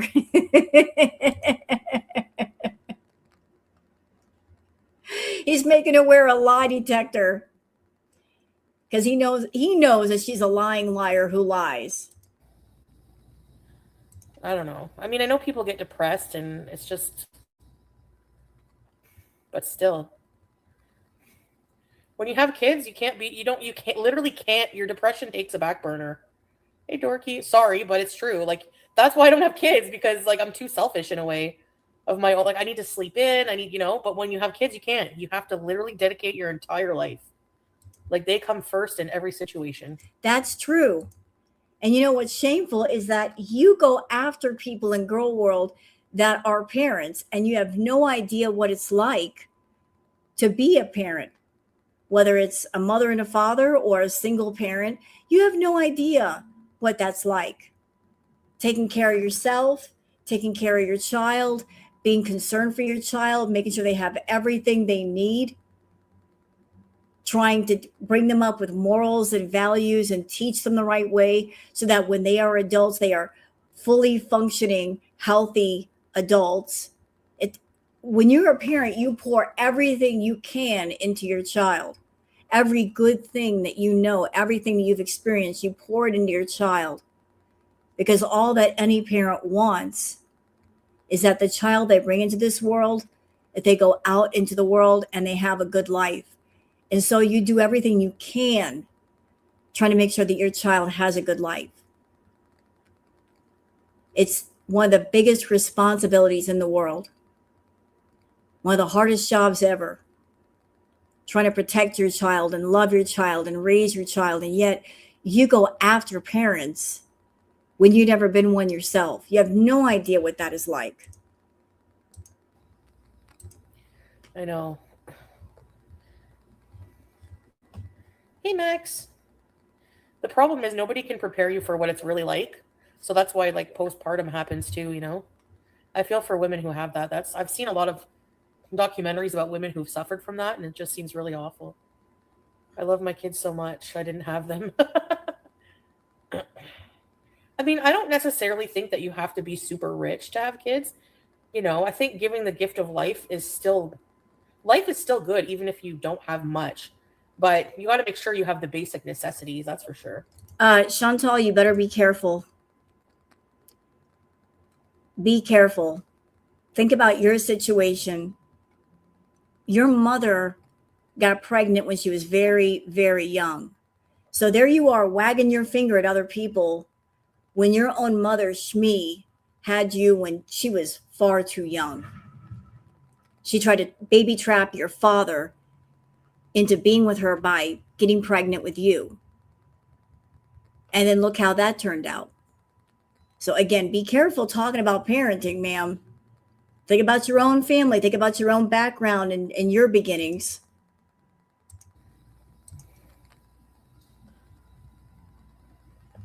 Yeah, Breeza, that's awful.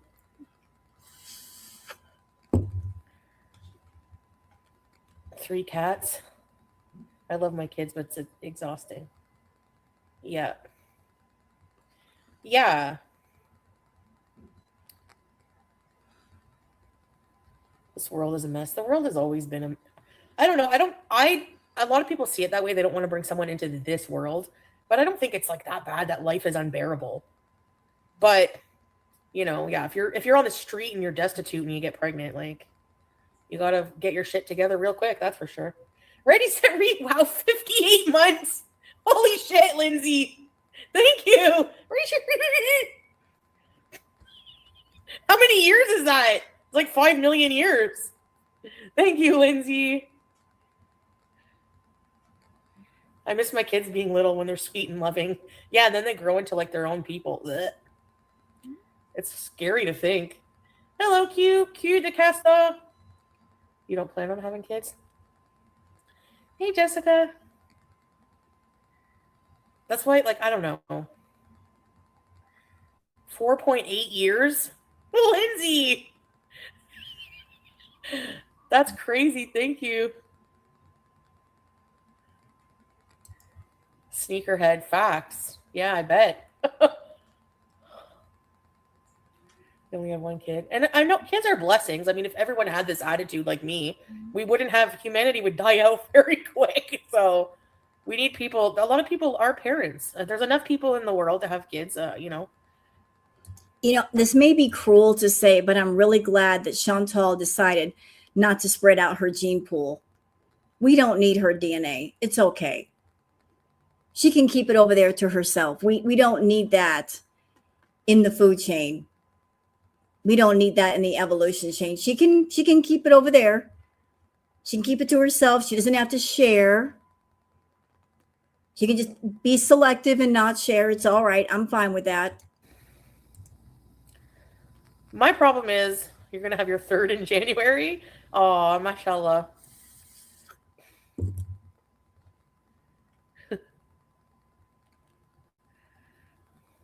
Breeders. Chip dip, sour cream, and onion. No, Jessica, yeah, I do like carrots. It's depressing hearing how many people don't want any. It's true, yeah. Although, in this part of the world, because I'm telling you, in like Syria, it's different. It's more not the norm for people not to have kids. Knowing one day you won't be there for them. That's true. Yeah, Lavisa. But that's at the same time normal, right? You know, you have to... They grow up and they take care of you at one point. And have their own families.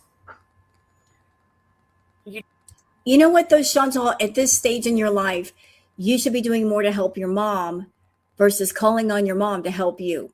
You're 42 years old and you've already got a plan set in your mind that when you become bedbound, you're going to call on Pete and you're going to call on your family to take care of you while you're bedbound versus looking at your life and saying to yourself, you know, that's a lot. Asking my family to take care of me while I'm bedbound, that's a lot of work. And I'm just going to show up one day and throw it on their doorstep. That's not fair. What if they can't? What if they won't? What if they don't have the room or the time to take care of you? Then what? So maybe this romanticized plan of being bedbound and you're just going to skip having real medical care with real medical nurses and paying them by the hour as they should be paid. You're already planning on moving back to Ottawa near your mom and near Pete's and basically just pressuring them to take care of you. And I don't think that's going to happen. You know, I've talked to different nurses. I had a friend who was a nurse. Taking care of a patient is a lot of work. Taking care of a patient that's super morbidly obese, even more so. There's a lot going on there. And if you don't have the medical training, then you won't be able to know what to look for as far as bed sores and bed lesions and bathing somebody properly and making sure that after you bathe them that they're properly dried off so there's no skin infections or skin breakage. I mean, it's a lot. It's a lot. And you're saying, hey, family, I'm going to make my problems your problem. What's that? Her mom is going to be 60 years old this year. So yeah, I don't see mom being 60 years old and having the stamina and the energy and the time to take care of her 42-year-old super morbidly obese daughter. Just a healthy person, it would be exhausting. But somebody who's 60 years old, no, that's not going to work. You just always worry about them, I guess, eh? But yeah. Kids are gross. Kids are gross. Oh, sorry, Elia. Yeah, PCOS. PCOS increases the risk of infertility a lot.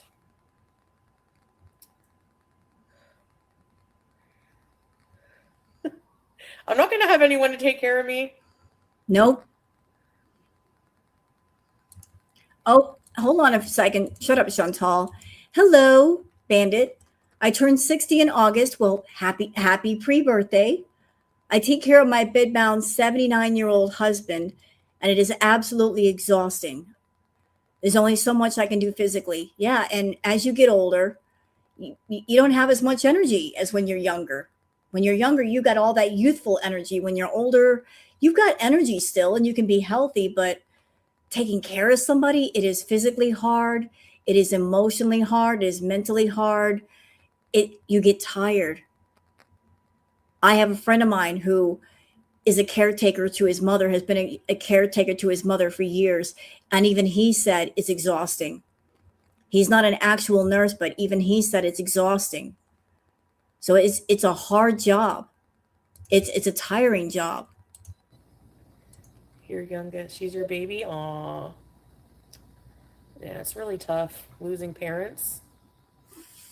My mom, not right now. Can we get a Salah? Thank you, 18 months, Jessica. Thank you. Where's it, Reebies? Thanks, Jessica.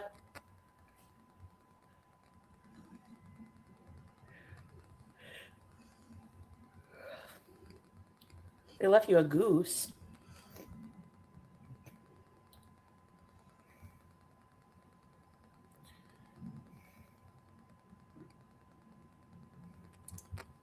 You know, not to mention, and this needs to be mentioned, since she is a super morbidly obese woman, she's going to have to spend thousands of dollars on different equipment if she had like at-home care. She's going to need a weight appropriate bed, which is not cheap, possibly a wheelchair, like what they call like the Hoyt bar, like the lifter bar. She's going to have all kinds of different equipment that she's got to have right there just to get her out of the bed, maybe to the bathroom. And she might have more than a couple of people that need to help her get out of bed, because what one person can support a 500, 600 pound person, that takes a lot of physical strength. You're going to need more than one person to help you out of bed.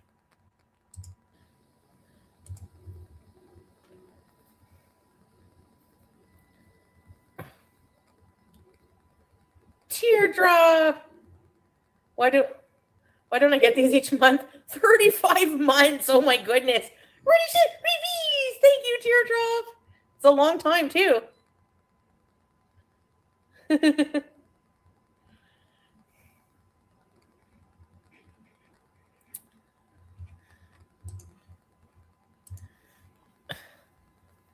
Oh, sorry to hear that, Elia.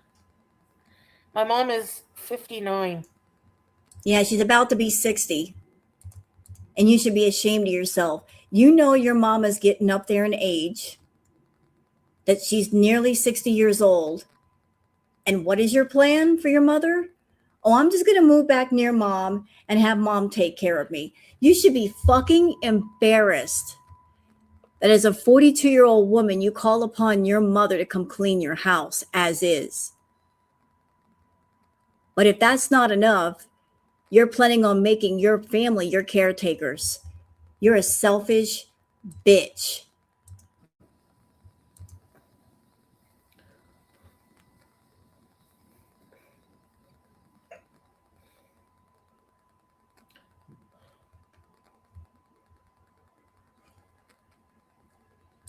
3 years older. And another thing, Chantal, since we're here, while we're here, I did some homework.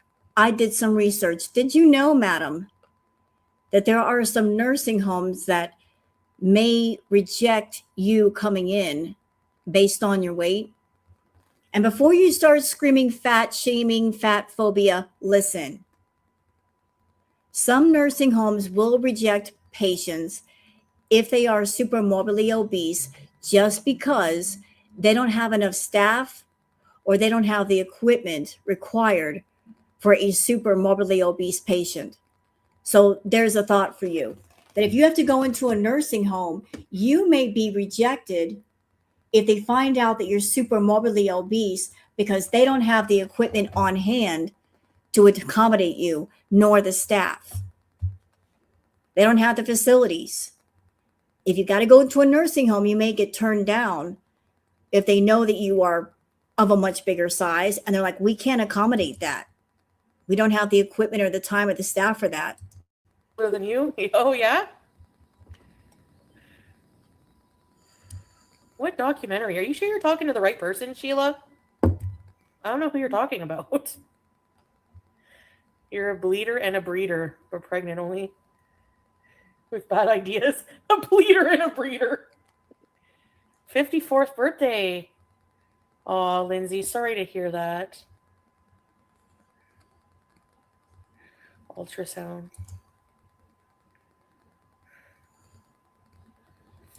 Is this right?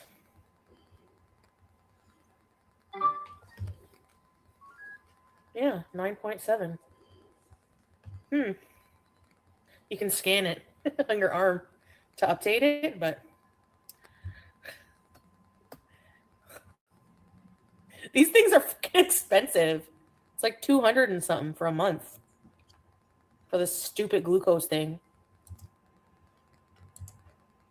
I hate the fact that she's complaining about her medical costs because she's in Canada and some of the things that she's paying for, she gets reimbursed. She gets the money back. And all of us over here in the United States, we don't get that, do we? What the hell is she bitching about? She's not paying for this. Her beezers pay for all this stuff. The money's coming from them. She's not going out and working and spending her hard-earned money. She's spending everybody else's hard-earned money. So why is she complaining? Fuck off, Chantal.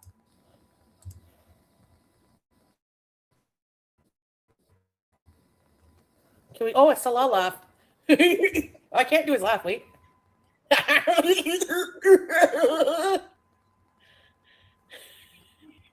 What's the next adventure? Good question. Good question. We will have an adventure. You know my life. I can't be boring all the time. I can do Krusty the Clown. Wait. Girl, stop it. You're looking stupid right now. The glucose monitoring is an enemy of beezing. Aunt Phyllis laughs exactly like me. No, not like that. I don't know. Syria bees? No. Cabbage roll bees. Your oldest son doesn't speak to you? Oh, sorry to hear that, Positive J. Sometimes we have problems with it. And I did see in the chat, because unlike Foodie, I'm paying attention to my chat. I'm watching what you got to say. I heard that she just went live. Notice I'm not running right over there to see what's going on. Notice that. Because I got a feeling it's going to be boring too. So unless she's raging, I don't care.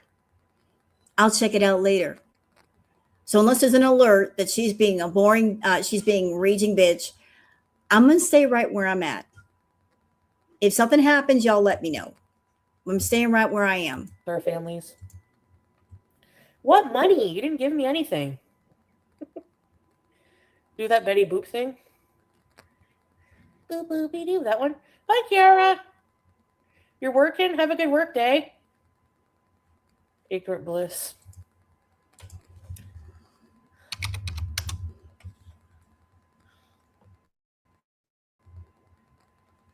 Adopt a special needs. What?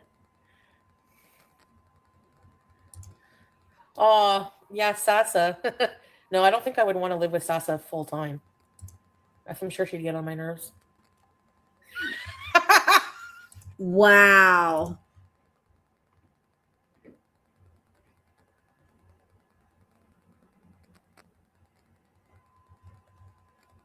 I can't believe she just said that about Sasa. Oh, I could never live with Sasa full time. I'm sure she'd get on my nerves. So that's your opinion about that sweet little girl. The same one that you exploited not once but twice for money. Bitch. You have that opinion about her, and yet you didn't walk away from the opportunity to make money off of her. You grifted using that little girl so you can have little hotel bees and have a bee moment with food. And then you encourage Salah to bring her on camera for more money. All I'm going to say is I hope she steps on all the Legos barefoot.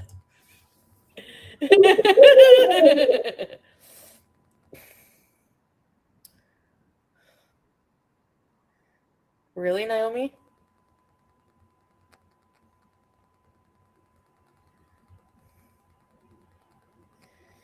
Hungry.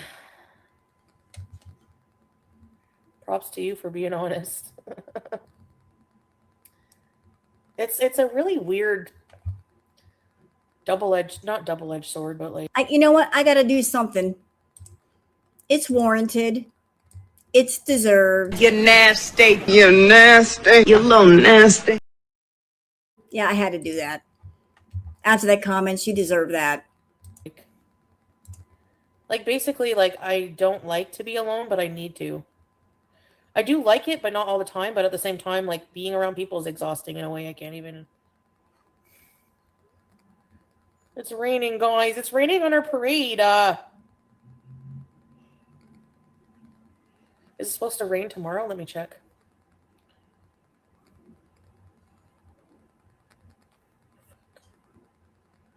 Tomorrow, 27, going to be a little bit cloudy, but not supposed to rain. Okay, that's good to know. Yeah. The price you pay. That's true, Breeze. That's the thing. You're constantly having to worry about not psychologically messing up your kids. You know, like, oh man. They don't tell you the price you pay. It is part of pre-cover.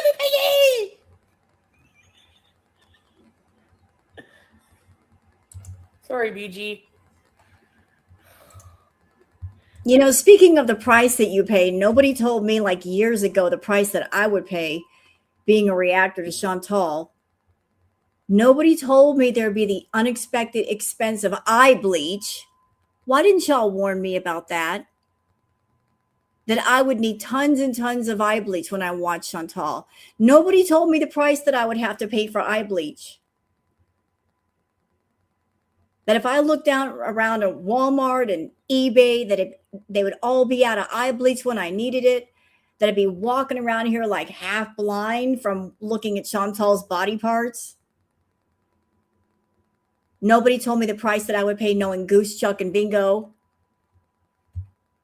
The price that I have paid is a reactor. Hey, Girl Queen.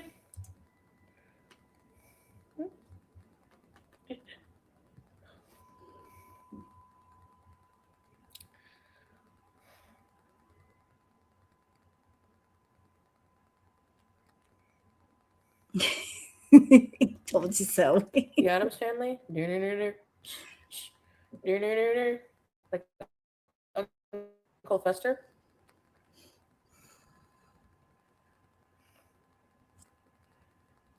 Inferno. I don't give a shit attitude.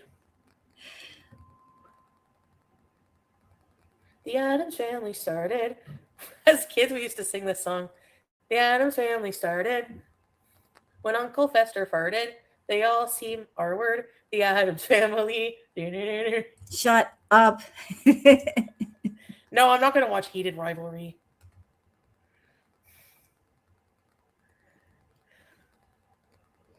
Yeah. No, as far as the trauma therapy bills, I haven't even begun to get therapy because of Chantal. I'm not going to start to get therapy until after the situation with Foodie is completely over, because it doesn't make sense to get therapy with this whole thing going on. Because knowing me, I would go to therapy and I would start to feel better. And then she would go live and then act the fool and then undo all the therapy. So I'm waiting until this whole thing is over and then I'm going to therapy because of Foodie. Did the Libre 2 app harass me all night? I muted it. Thanks, Lafaze. Is that rose for me? What can I have? I don't know. Cabbage rolls will be for dinner. BBJ. It's called Libre, not library. Hey, Amanda. Just the thing that Foodie needs. Cabbage rolls. As if she's not gassy enough. Let's just eat some cabbage rolls and blow up the apartment, I guess. Oh, yeah, 12-hour stream. Don't roll your eyes. It wasn't me, it was the BBJ.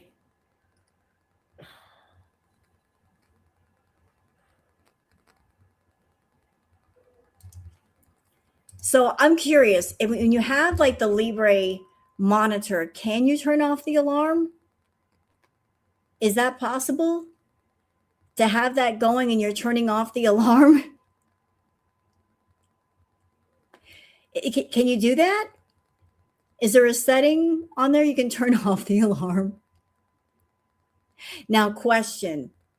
Even if you turn off the alarm, that doesn't stop the monitor from contacting your healthcare provider, right? They still know what's up. You can turn off the alarm so it's not beeping at you, but it's not going to stop the results from going through. So it's still going to snitch on you. It's just not going to snitch on you by sound. Got it. Understood. It's still going to tell on you. I love that for her. I think it's stuck. Scan sensor.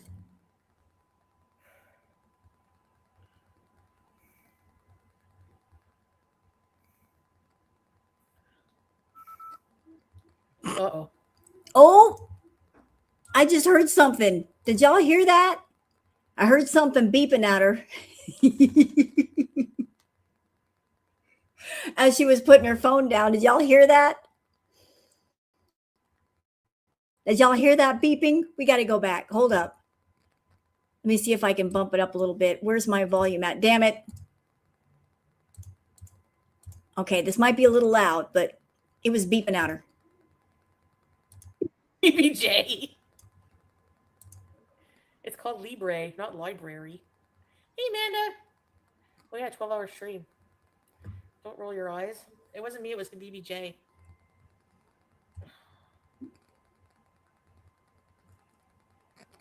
Shh. Oh. I think it's stuck. Scan sensor.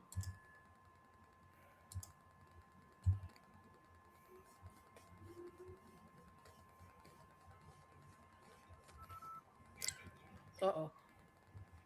Oh. There we go. Scan complete. Still 9.7. That's really cool how it works. I know. Where's the cabin? So again, more education. You can set up the app to where after a certain setting it beeps at you, and she set hers for 13. That's where she's got it set at, is 13. You can put a setting on there to where it's like, don't bother me until it hits 13.5. I didn't know you could do that. I didn't know you can put a setting on there like that. 13 is way too high. Well, maybe she put it that high because she knows with the way she eats, that let's just say the alarm goes off when she hits 10. It wouldn't take any time at all for her to hit 10. it constantly go off on her, and that's why she put it at 13. Sometimes I can feel it in my arm, yeah, but mostly no. It's like here, but like last night it was sore. Like at first it's kind of sore when you first put it in, but now I'm feeling it less. You need a scooter on your cat? You can do that. But if you lean on it, I don't know, you're not supposed to lean on it too much. So Foodie went from "don't talk to me" to "don't beep at me."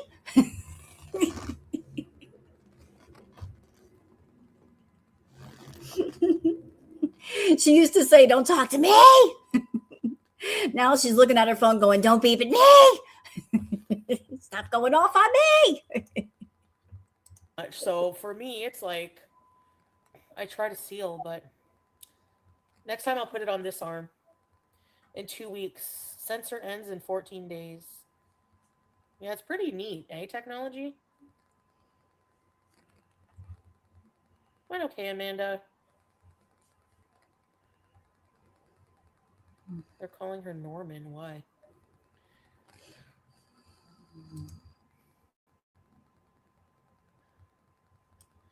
You know, I know she's got problems with her vision. Chantal, where are your glasses? You can tell that she's having trouble reading the chat because look at her eyes, like just scrunching those eyebrows coming together. She can't even hardly read the chat. Look at me. I got reader glasses on. If I took my glasses off while I'm looking at the chat, all of the letter you guys were typing, they get fuzzy. And it's only because of like the memory of what the letters look like that I can figure out the words with my glasses off. But where the hell are her glasses? Where's some glasses, Chantal? Chad, that's nice of you. The Dexcom, yeah. The Dexcom is the same. It's a continuous glucose monitor.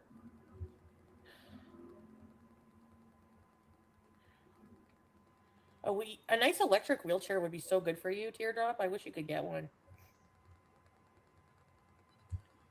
She's a brain in a jar.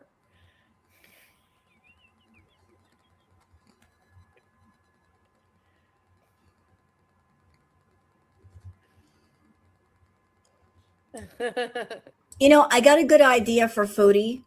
If regular reader glasses don't fit her head anymore, she could just take 2 large magnifying glasses and duct tape them to her skull. That would work. If regular glasses don't fit, just get 2 big magnifying glasses and like just kind of like DIY them to her forehead. That'll get the job done.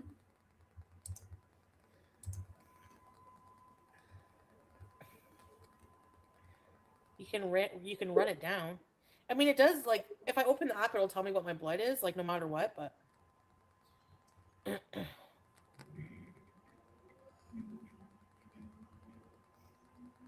Yeah, exactly, Slice. Steampunk that shit. Why not? Chicken nugget. Probably looking like Mad Max. Well, she didn't sound happy about it, but we're just joking around, so...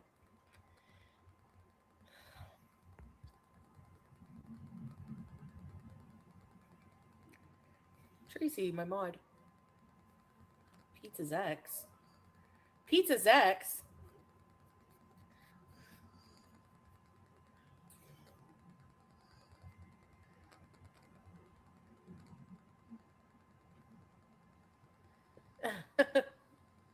Pizza's in a mod because he's never in my chat. Hey, Deb. Tracy, yeah, she still is. But... So Foodie's on her live scooting around. I thought she said she couldn't go anywhere. That the weather was bad. I guess she changed her mind. Or maybe she wanted to go to dispensaries, so she's got to get her butt up and go there. It figures. When she wants to do something, she can and she will. When she doesn't, she'll make an excuse why she can't. That's the Foodie way. She don't do jokes. He said he doesn't watch because he doesn't like boring stuff. I bet you he does say that. Yep.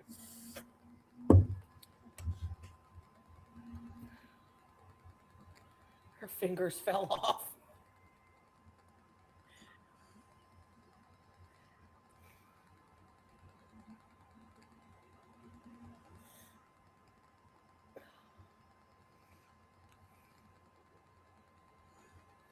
Did she scream? Ew! I probably would have done that back in the day.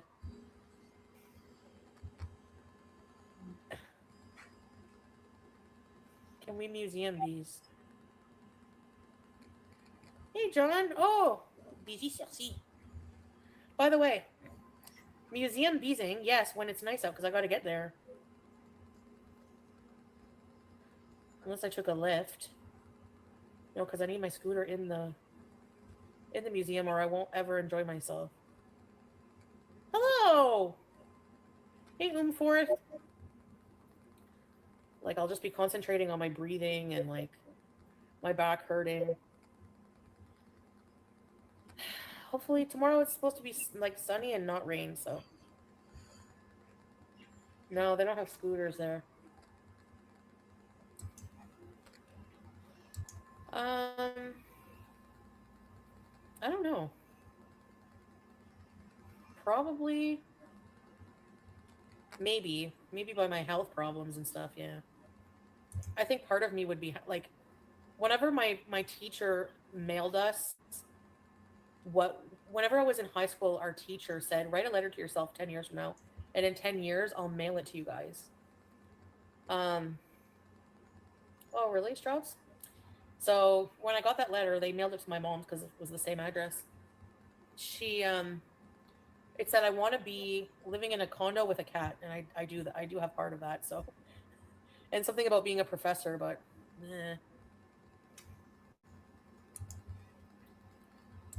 Sorry.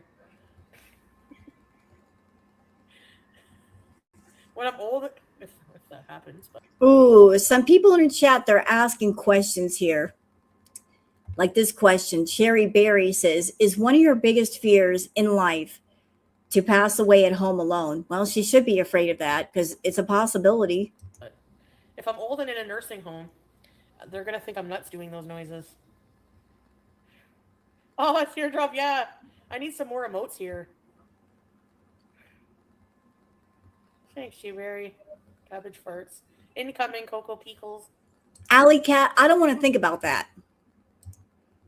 No, I'm not. No, you can't make me think of that. I ate lunch not too long ago. I ate Taco Bell and I had a dirty soda. I am not thinking about that potato farm. I refuse. You can't make me. I'm not putting that picture in my head. No. BG looks like this emoji. Yeah, oh, I'll let her sleep. Cat language. It's cute aggression language. Makes you speak in tongues.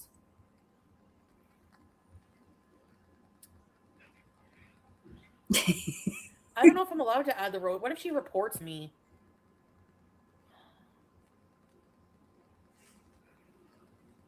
If I could go back and relive my life knowing what I would do now.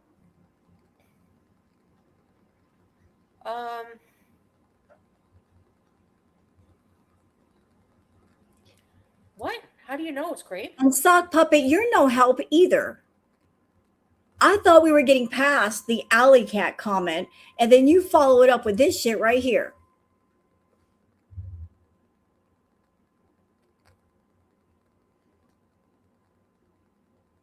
Do I need the visual right now after lunch?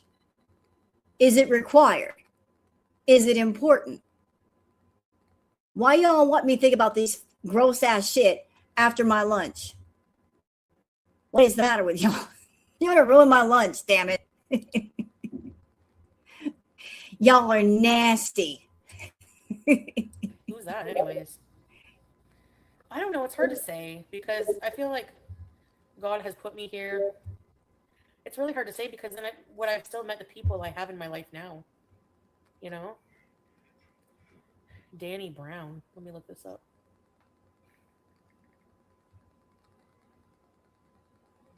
Oh, I think you told me that. And to answer what time zone am I in, it's 5:18 p.m. over here. I'm in New Mexico.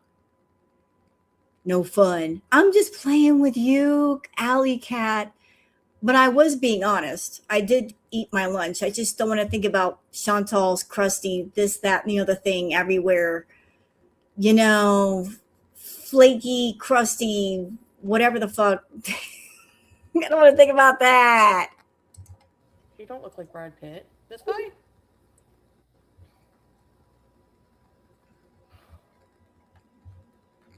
The thumbnail? I'm always making someone's thumbnails. It's my dog's birthday. And Yarn, for your comment, you're going straight to the corner. Time out. 5 minutes. Lux! Happy birthday, Lux! Luxie! My aunt speaks in tongues occasionally. Really, Breezen? What the heck? Prepare my thumbnail. Hell no, I'm not getting into a discussion about the Bible and the Quran right now. Are you nuts?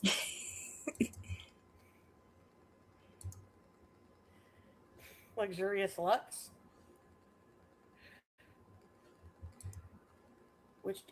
Sheila's document. I don't know what she's talking about. Hey, Tristan, Maddie. Ooh, so people are bringing up the comment by Sheila. I don't know what she's talking about. Famous last words of a liar. I don't know what she's talking about. Can't prove anything by me. Where are the receipts? Where's the proof? Let me guess, that's next, right? Her saying, where's the proof of their words? You never know. There might be proof. I agree, Kier. The first reactor? I think it was Zachary Michael. Wasn't it?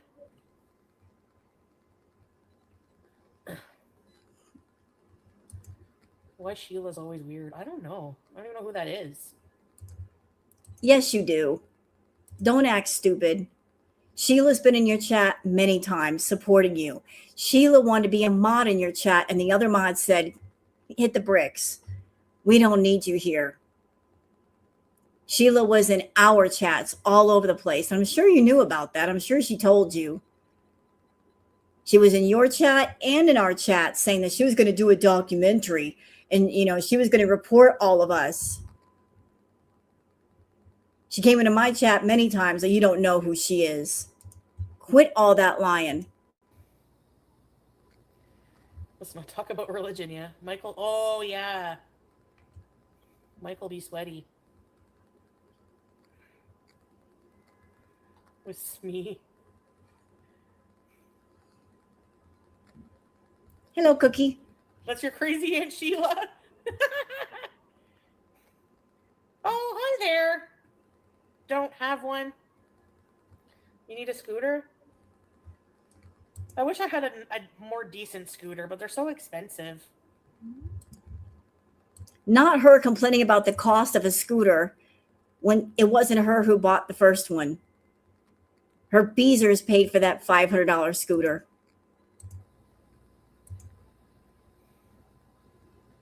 Exactly. Where are you now, Michael B. Sweaty, you big washed up freak?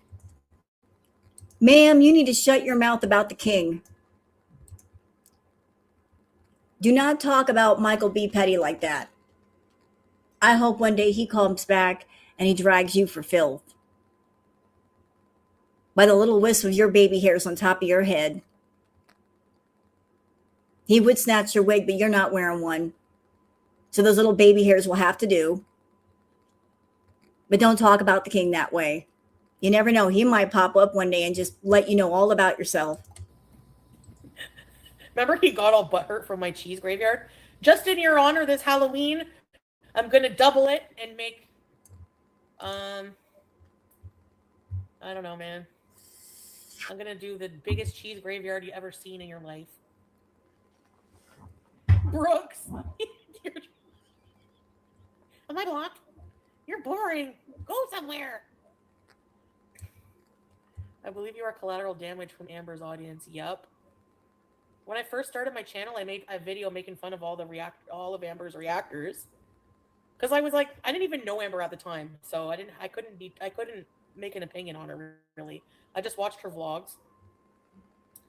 And I'm like, all these reactors are friggin' fugly. What the hell are they doing making fun of someone else?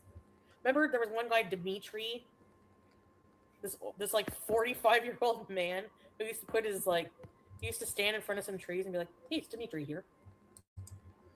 Yeah, remember back in the day, Chantal, when you were doing lives and videos, and so was Amber, and we reactors, we were busy. Between reacting to Amber and reacting to you, we stayed busy. Some people would flip flop back and forth between the two of you.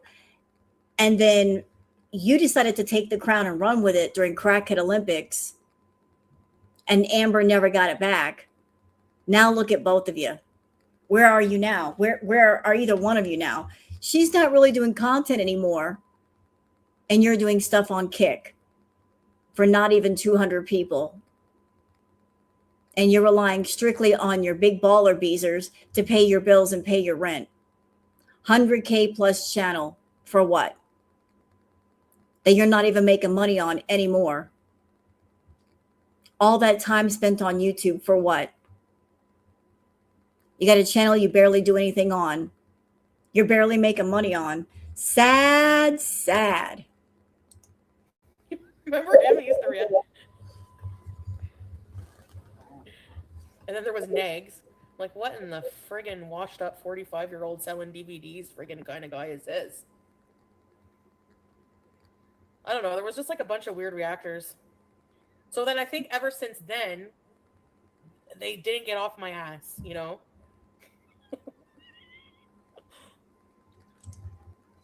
Don't try to act, Chantal, like you weren't doing stuff just to make the reactors react to you. You tailored your content around making sure the reactors reacted to you. To the point where when there was a blackout, you freaked out and you were mad about it versus happy. And that's a hell of a screenshot right there. Look at her. There you go. That's a picture of ladylike behavior right there. What the hell are you doing? He's back on YouTube doing reactions.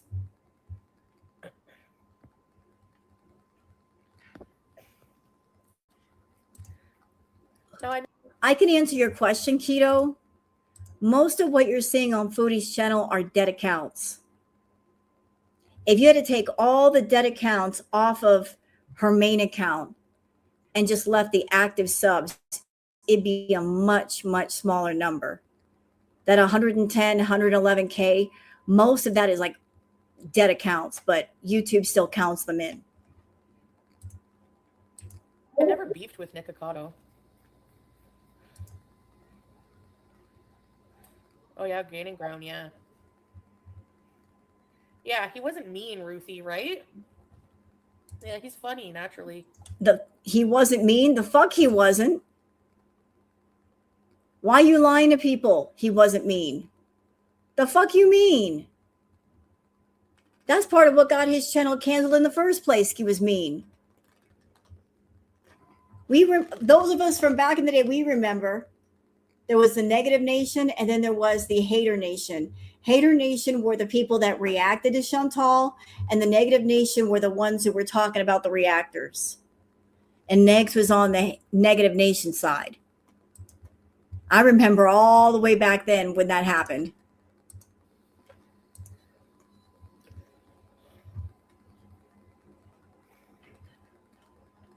Itchy.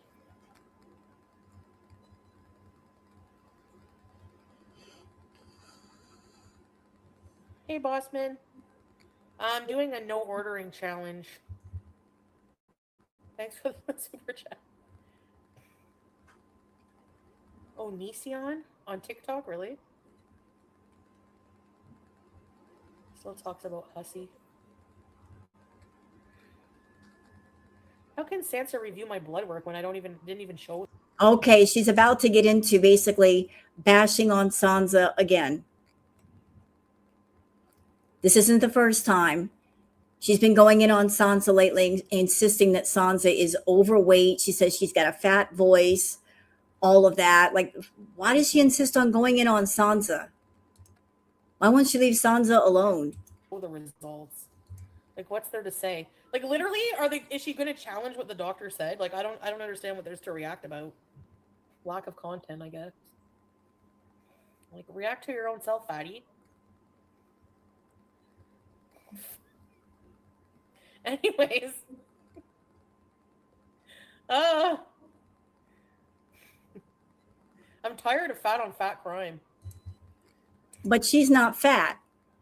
And Sansa is not mean when she does her videos. I love her videos. They're very informative. They're very educational. She's not mean. Sansa is not a mean person. So why are you going in on her? Yeah, you can also get itchy from dry skin. That's the thing, too.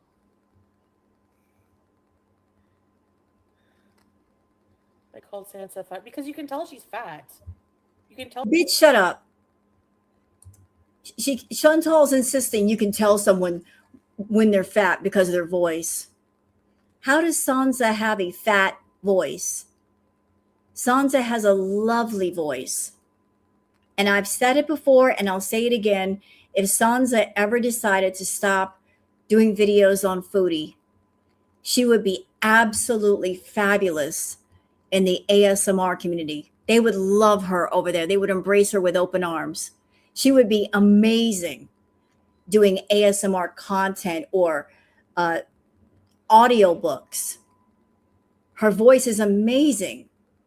She could do so much with it. Audiobooks, ASMR content, storytelling.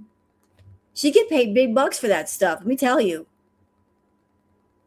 She's got other options if she wants them. Oh, her voice is fat and old. No, it ain't. Shut up. So, no, there's nothing wrong with being fat and old, except when you're like, you have a career criticizing another fat and old person. Like, what the hell is this? Where are you? You know what, Chantal? I did a retro react to Pastor Tony. And Pastor Tony used to weigh 671 pounds. And he had some things to say about your content. He wasn't mean. But here was this gentleman that used to weigh nearly 700 pounds, giving his insight. What are you going to do with Pastor Tony? Are you going to tell him, oh, you've lost weight, therefore you can't react to me? You're not allowed to have opinions. No one is allowed to have opinions about you. According to you, there is no perfect reactor. We're either too old or too young, too skinny, too fat, too stupid. Like, you're going to find criticism with whoever has an opinion about you. And I've just got a thought about why she's going in on Sansa. I think that she's trying to poke at Sansa to come on camera. She wants to see what Sansa looks like, just so she can see her on camera and criticize her for something or another. I think that's what she's up to. Sansa doesn't really show herself on camera, and she's like poking and poking and poking and poking and poking and all of that because she thinks that Sansa's going to take the bait and show herself. Sansa doesn't have to show herself. She can just do her videos.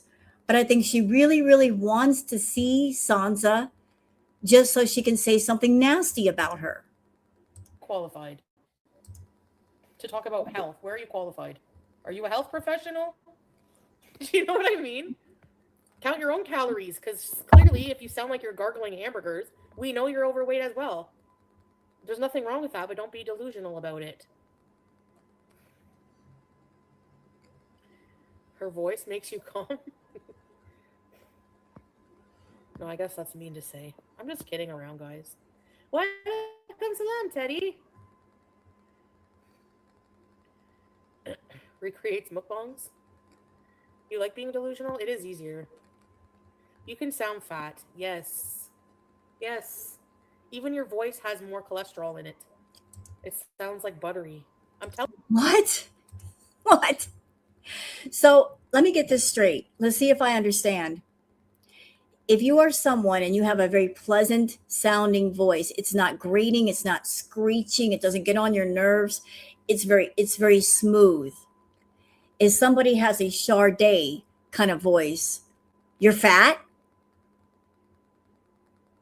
So if somebody has a speaking voice that is very soothing, like Sade, you're fat. You must be fat if your voice is pleasant to listen to. You're fat. Telling you, it makes sense. It does. You make your own dog food?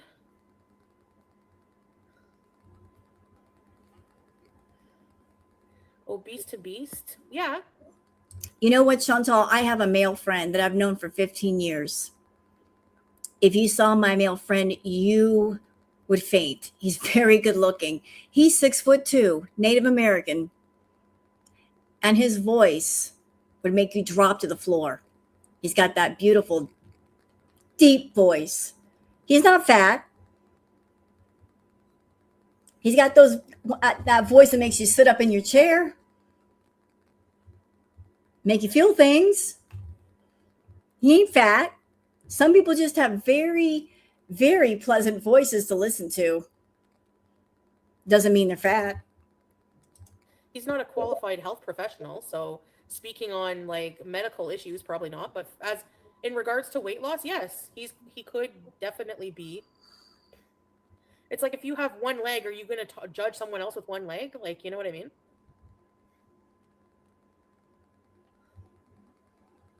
Moving about in the world requires some therapeutic, self-assuring lies. Sadly. And obese to beast is not nasty. He's very to the point, and you know, he used to be obese, and so, you know, now he has a thing with speaking about the dangers, I guess. I don't know. He's a fitness trainer now. Yeah, so there you go. Buttery voice. My lobia, my voice. There you go. When I was a kid, one out of every time. Yeah, I know. It definitely, like, look at, okay. What was the obesity rate in the USA in the 90s?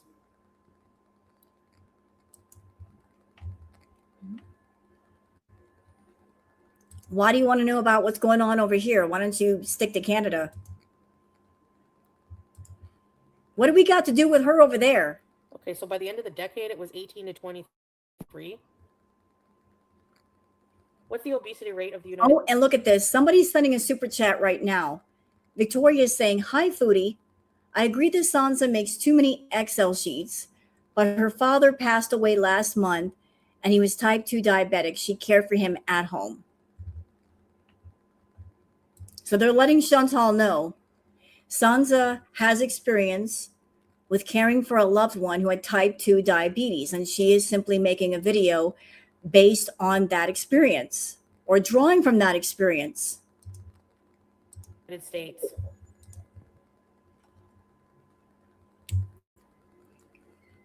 Over 40% of adults are obese, and 74% are overweight. Are you going to tell me that there's not like a real systematic issue going on here? You're going to tell me all these people lack willpower? Victoria, I agree that Sansa makes too many Excel sheets. Oh, the Excel sheets are not, you're not just being facetious, they exist.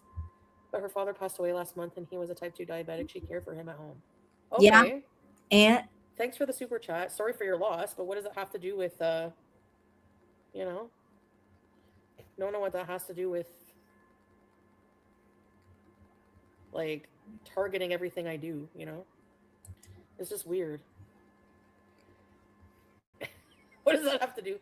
Did you watch the Tanning Harry's mukbang? I mean, like, I understand that, but at the same time, like, I know the dangers of type 2 diabetes, and, like, it's not from a lack of knowledge that I'm not, you know what I'm saying? And also, I mean, I'm just saying, like, other overweight people trying to school other overweight people is like the blind leading the blind. not really.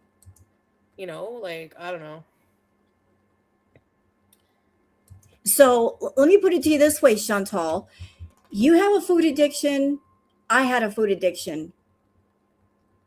I'm recovered from mine. You're not recovered from yours, but I still had that experience. I still have that insight.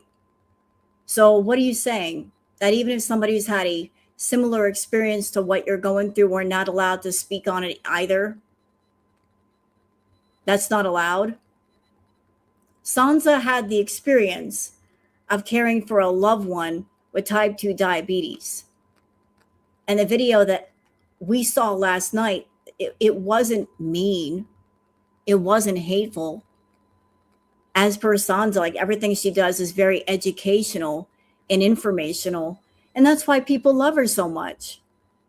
Like she informs without judging, like somebody in the chat said. And I like the fact that you did say that.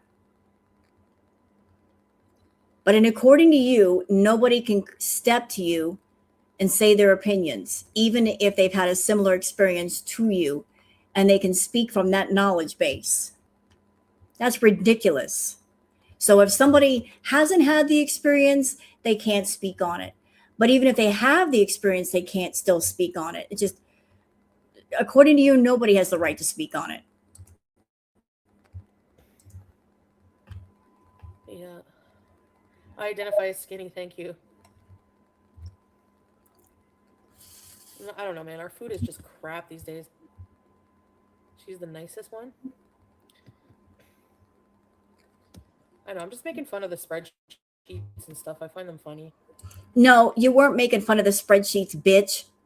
Don't you sit there and try to walk it back. You were putting down Sansa. You weren't making fun of the spreadsheets. You were making fun of her possible like weight, her voice, saying she's got a fat voice. You're not talking about the spreadsheets when you do that. You're talking about her personally. Now, see how quickly she changes her tone when people in her chat are saying Sansa is one of the nice ones. And she's had this experience with her relative. See how quickly she changes her tone? See how it happened? It just happened in real time. She didn't stick to the spreadsheets. She was going for personal insults and attack. Of course I know the dangers. You think people who are fat don't know that being fat is bad for you? Like, hello, that's just so ignorant.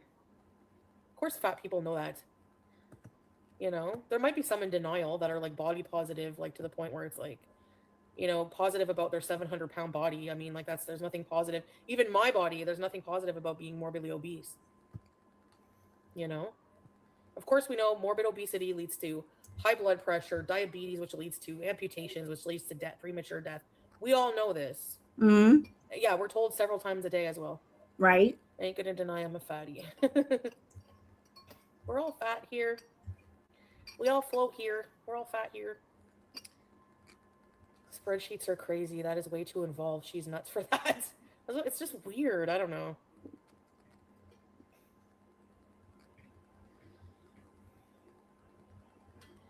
I don't think it's... Nah, Tron. I mean, I don't know. I guess... I don't think it is like a lack of self-love. I mean, because it's not that black and white. Because I'm not like... I don't need a bag of Doritos to harm myself. That's not why I do it. You know what I mean? So it's like... Then why do you do it? Why eat an entire bag of fucking Doritos then? You love a good spreadsheet? You know what? Eating that bag of Doritos, the reason behind it really doesn't matter because the result is still going to be the same. If you're consuming too many calories, you're going to gain weight. So the reason behind it, the intention behind it doesn't matter. Overeating leads to gaining weight, which leads to health issues. But you know that.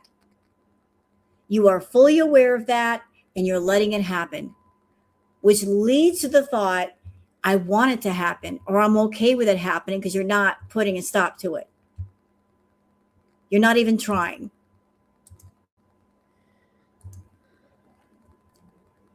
The problem is health is very personal, and there's so many people in Gore World who point fingers and act like they're qualified. Like they act like they know your whole life, they know your system, they know they're doctors, they think they're everything, and you're not qualified to make those judgments on someone. You know what I mean? Hey, Mike the DJ. You know Doritos and maple syrup, no. Chantal, you're right. We are not doctors. and we are not nurses. We cannot speak from that point of view. We don't have that medical knowledge of you, nor do we want it. We see what we see and we comment on what we see. And what have we been seeing from you for the past several years? We've been seeing you gaining weight. We're seeing your myriad of health problems because you tell us about them. You never stop talking about them. We see that you used to have a lot of mobility and that's going down very, very quickly, that your breathing has gotten worse. We're seeing you not healthy. And you don't have an excuse or a reason why you can't get better. You're in Canada. You have access to everything you could ever want or need to get better. You're just not reaching for it. And we're also seeing the increase in the feeders that are around you and the money that they're giving you. And we see what that's leading to. So you're all on board with the idea of getting sick, but not so much on getting healthy. You're deciding you want to stay sick. Being sick is profitable and it brings you attention. You're not interested in being healthy and normal. And that's your decision. You do it. And the problem is, like, the Doritos themselves are not bad because they're not a health food, but you know, it's also how much you eat of them and stuff like that, right? So it's like, I'm just going to say it right here, right now. If you are a food addict, the last thing you should have around you is something you can mindlessly eat. Bags of chips, bags of popcorn, bags of chocolate chip cookies. Those are dangerous. If you've got a bag or a box of anything and you just put it in front of you, you'll sit there and you'll mindlessly eat one right after the other. Chips, cookies, crackers. You start off thinking, I'll just have a few. Next thing, the whole thing is gone. A whole tub of ice cream, gone. A gallon of ice cream, gone. What have I said? If you're a food addict, you can't have the temptation foods anywhere near you. If you can reach out and touch it, it's too close. If you can go to the kitchen and get it, it's too close. But if the temptation foods are back in the store, then there's a whole process you got to go through to get to them. That might stop you a little bit because you start thinking about, okay, I want some cookies. That means I got to go to the store. I got to pick out the cookies. I got to take them to the checkout line. I got to take them home and then I got to eat them. 5 steps to get what you want versus walk to the kitchen and there they are. And she's always surrounding herself with temptation foods and she doesn't know how to say no. It's very like nuanced. It's not like that black and white. And everyone's journey, everyone's issues, they're very personal and different. You can't always compare your life and what you did. That's why, like, you know, like with someone else, basically.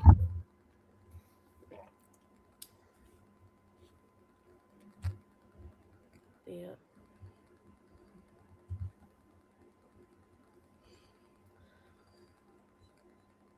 My voice sounds 450. I'm not here claiming I'm not overweight, though, and hiding from the camera, right? Well, you're claiming to be almost 400 pounds when you're actually 500. Liar. Small portions, yes. Yeah, I mean, junk food is pretty nutritionally void. I mean, Doritos, like, my empty bag is right here. How did I get help with my food addiction? I caught mine early. I didn't even realize that I had a food addiction until I had a wake up moment. Like I went off the deep end. I'm not trying to trauma dump or anything. I'll be very brief with it. But I had the perfect storm going on. I had a marriage that was breaking apart. I was depressed and I just lost control with the food. Food was my comfort. And I got all the way up to 150 pounds, which for me is heavy. Very heavy. Like I'm tiny. I'd never weighed so much. And I felt gross. I felt like I couldn't stop eating. And worse, where I moved to, there was an apartment complex. So where I lived at was next to a Sprouts Farmers Market. That's like living right next door to the rug dealer. They got everything you want and it all tastes good. I was eating like nobody's fucking business and gaining weight rapidly. And then one day I ate too much. And even though I was full to the brim, I had that urge to eat. And I'm like, something is wrong here. That's when I realized I had a problem with food. It took me 6 years to fix that because I thought, how can I stop something that I can't stop doing? You got to eat. So how do you fix an addiction to something that you can't stop doing? I had to learn. You got to give respect to food. You can't use it as anything emotional. You got to take all emotional anchors off of food. You got to look at it and treat it the way it's supposed to be treated. It's not supposed to be a fill-in for happier times or missing a loved one. It's not supposed to be a balm for pain. It's just something you put on a plate. You may enjoy it. It gives you energy. It gives you fuel. The goal is to get outside and do things and live. It's not supposed to stop you from living. If it's stopping you from living, it's a fucking problem. But it's not supposed to wear so many hats. It only has one hat. Taste good, give energy, go out and do shit. All the good shit's outside the house, not inside. So I caught it early. Does stopping vaping suddenly contribute to weight gain? You know, there are people that smoke that gain weight. And I think part of the reason for that is when you smoke, you get like a fixation with, you know, the back and forth, sticking something in your mouth. So when you're stopping smoking, like you don't have a cigarette or whatever to put in your mouth. So what people do is instead of like putting a cigarette in their mouth, they're eating more. So that's may how if you stop smoking, like you get that hand to mouth fixation, hand to mouth fixation, hand to mouth fixation. So if you try to break that, like you're still looking for something to do with your hand in your mouth. You know, that's why people who smoke gain weight. Yeah, I mean, it does have some potassium, calcium, some iron, some protein, 3 grams for 20 chips. So there are like some nutrients, but like a cheeseburger has nutrients. It just has a lot more fat, salt, and sugar also. Also, a lot of people who like smoke cigarettes. Cigarettes are not good for you. And who am I to talk? I'm vaping right now, but they're not good. But nicotine, smoking cigarettes, it keeps you from feeling hungry. Like it curbs your appetite a little bit. You're smoking cigarettes, you're not as hungry. But then when you stop smoking, it's like your appetite comes back with a vengeance. So no, I wouldn't consider it a health food, but to say like a cheeseburger has no nutrients is not true. For example, which is considered a junk food. Like a cheeseburger from McDonald's has cheese, which has calcium, meat, a bun, like it has some nutrients even if it's still not considered a health food, you know what I mean?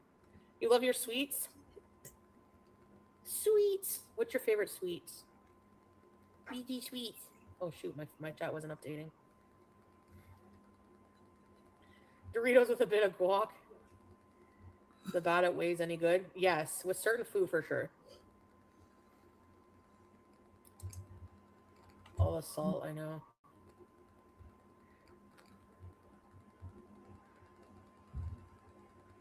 The gaps I struggle to verbalize.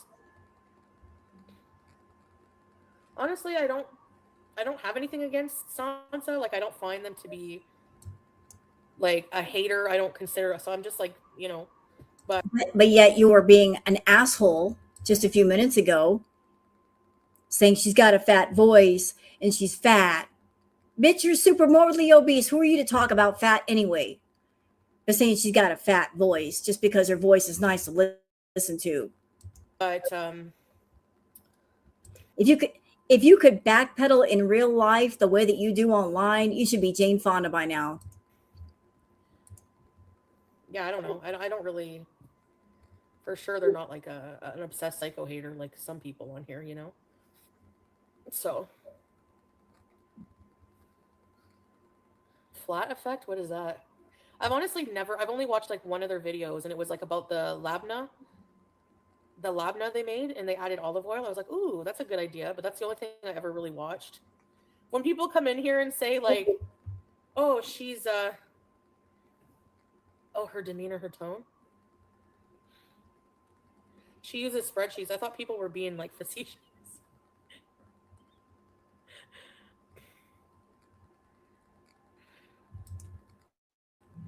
Yeah.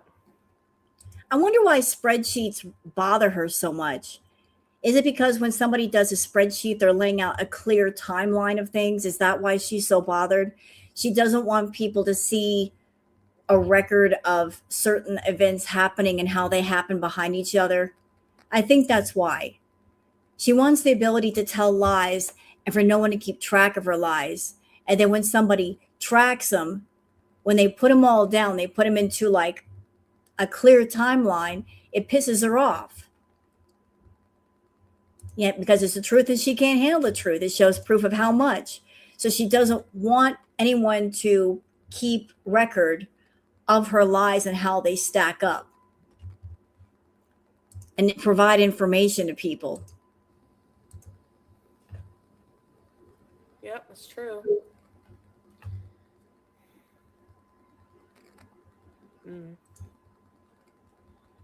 Yeah, diabetes is no joke, that's for sure. Keith's his voice? I don't know. Strawberries. What?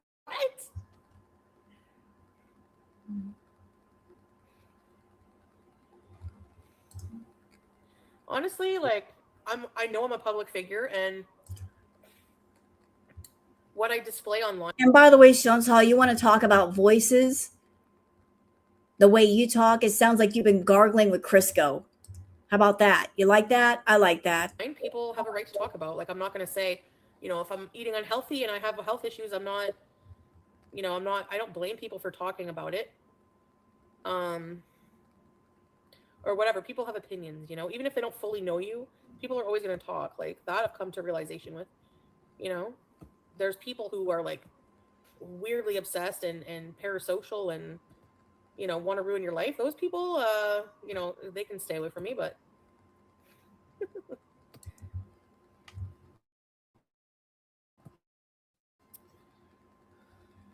thoughts about certain people sometimes, yes. Remember I got in trouble and kicked for saying that? And by the way, she went live and y'all told me she was live. And I told you to let me know if she was doing anything interesting. I've noticed that everybody's been quiet since then. So she must be pretty boring right now, which doesn't surprise me. That's why I'm like, I'm going to stay where I'm at. Because if I go over there, it probably won't be much better. It's going to be boring versus boring. Spy versus spy. Boring versus boring. It doesn't matter which side you're on. They're both boring. Might as well just don't switch over. Doesn't make any sense. I lost 60 pounds just eating fruits, lean meats, and veggies. No sweets, no breads or sugar.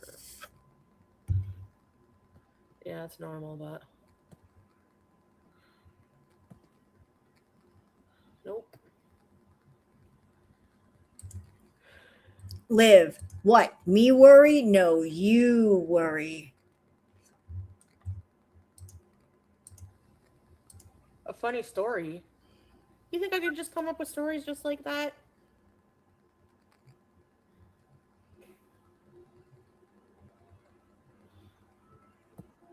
Italian stepnana. Oh, hey, stepnana.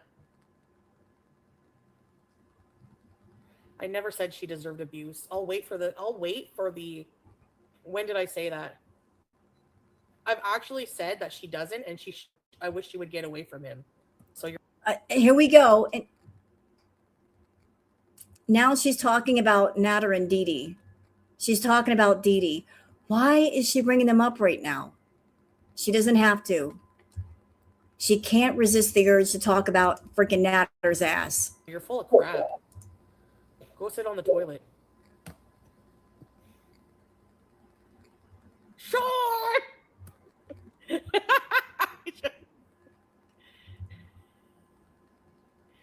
No, I ate like a whole. I had like a sandwich, clamato, pretzels, and hummus, and some mozzarella cheese. And what am I going to eat now? I don't know, but it's lunchtime. It's two chicken stew.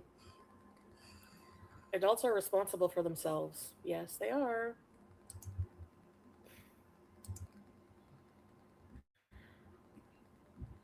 What the hell? Focused on now. Holy moly. Thanks for making me laugh throughout tough times. Keep being you.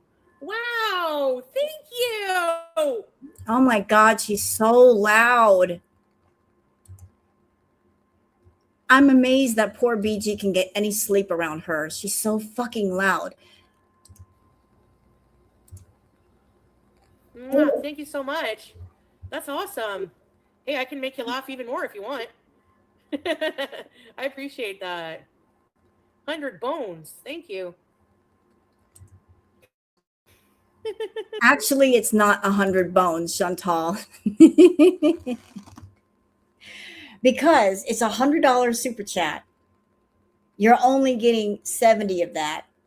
That's still a lot, but YouTube is going to take their 30%. And since you're in Canada, they'll take even more out for taxes. So you're not getting $100. There's going to be a huge cut out of that.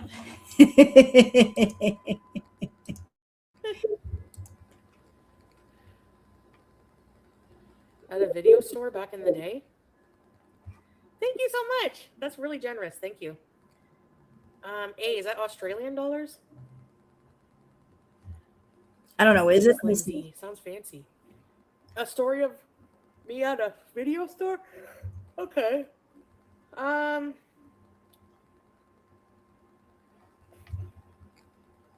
think I've told all my funny stories about that. Vegan foods? I'd rather not. All right, so. Okay, hold on a minute. I just want to show the progression. Like, where are we? Like 1 hour, 19 minutes. So,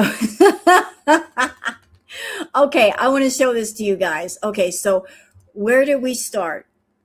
We started where she was leaning over, but she still had her head up, right? This is where we started. She wasn't even all the way sitting up. Where are we at right now? Where we are is, let's see. Like, this is where we are right here. So we went from slightly raising the head to pretty much laying down. And it's not like she's been live for like 6 hours and she's tired. This live went on for less than 2 hours.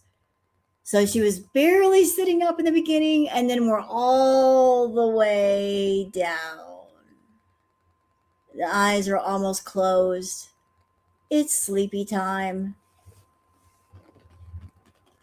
Just laying down, relaxing. I think I've told all my funny stories about that. Vegan foods? How long can I hold that pose while reacting? I can't, because I can't see shit. My neck is already hurting. I leaned over. Ugh. My neck hurts if I try to sit like that.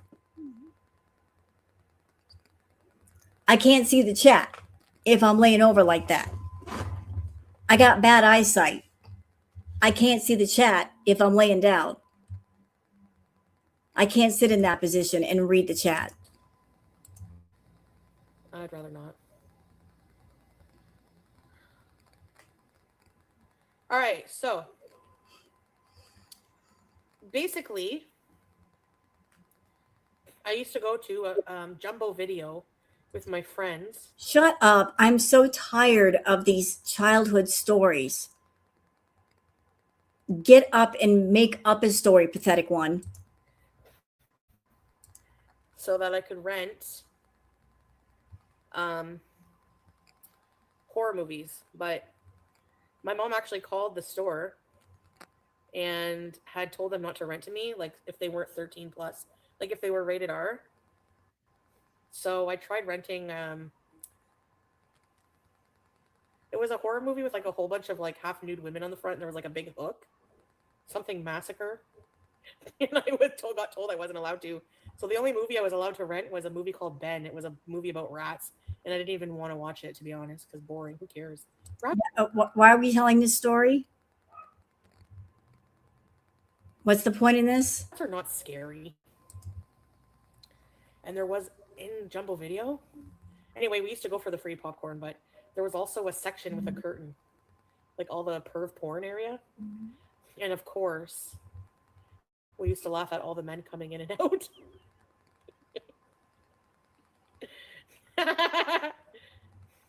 Knowing you, Foodie, you're probably trying to get into that section because you're pervy yourself. Ben is the original rat documentary. The rat doc. Starship Troopers? No. I liked the Hey, short Mom. story about rats. Which one?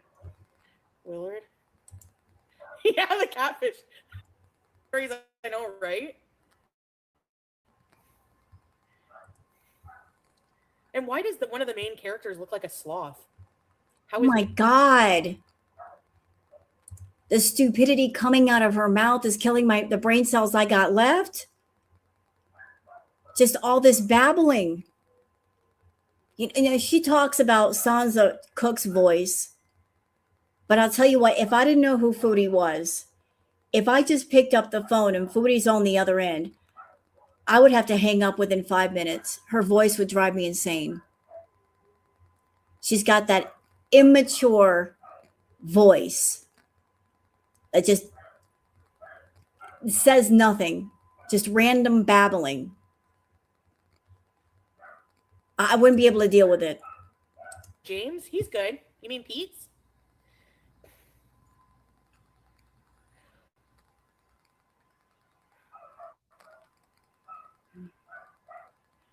No, I didn't see that, Breeza. What the hell? He definitely, I was being catfish right back. Anyways, I was 16 and I met this person on AOL. I remember the handle, NJ Guy 420. Or NJ Guy 4U or something. It's classless, I know. Rub and tug. And then I just kept it going. I don't know. So you're basically confessing to catfishing.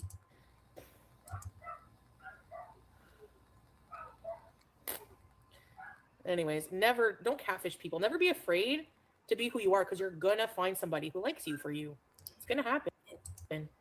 Not you giving this advice when all you do is catfish people. You constantly lie about yourself. You're not honest about who you are and what you are. But whenever you're growing up, you think that being fat is the worst thing in the world. You know? So.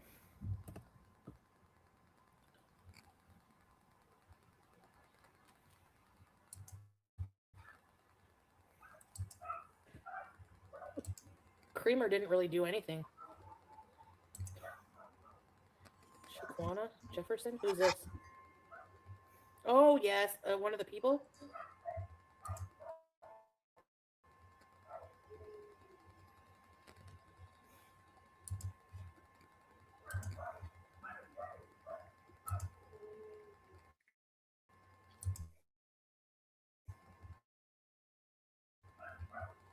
Whoops.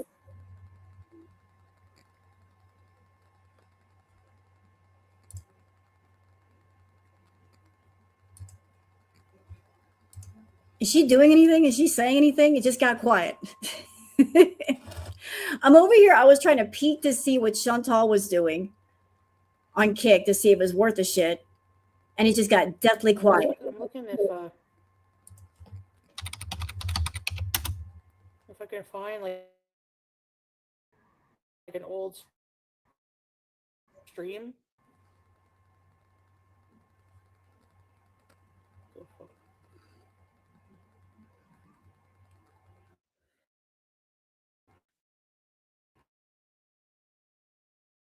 No.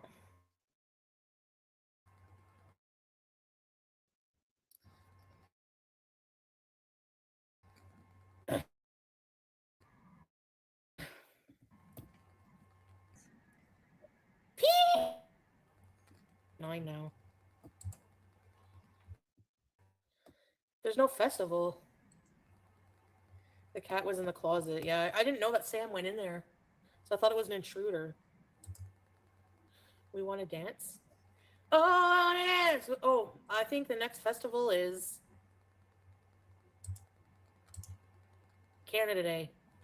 And they're playing Men Without Hats. Who's playing in Ottawa on Canada Day?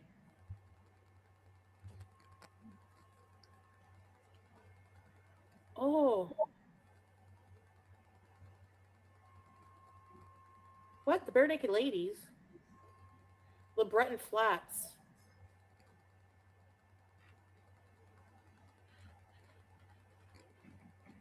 No, but isn't there something on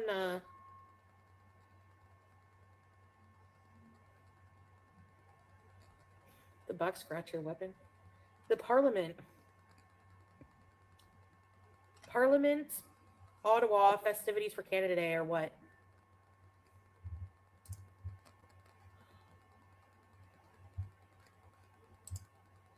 Okay.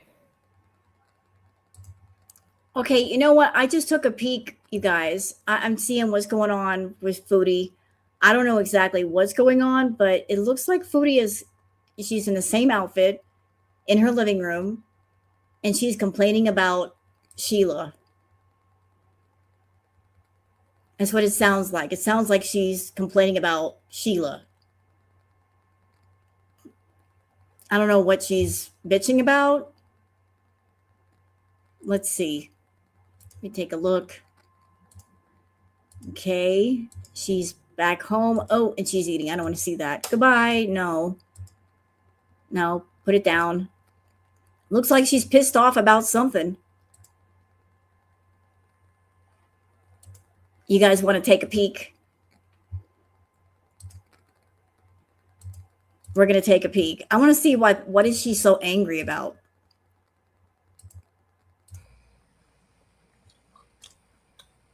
It's great. I'm cute.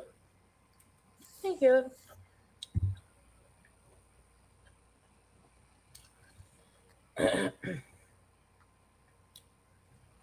The alarm, I set it so that my blood, like the alarm goes off.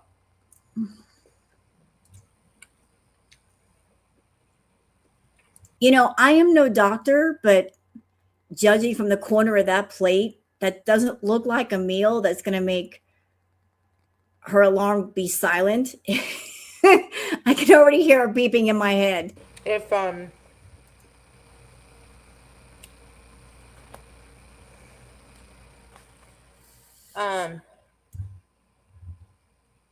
it goes up to 17.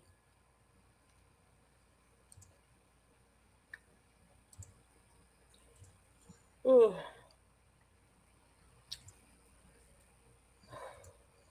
So she set her alarm to go off when it hits 17. Isn't that too high? So we went from, I'll set it to go off when it hits 13. And now she turned it up. So the monitor maxes out at 17. Does it have a max level? That's still too much.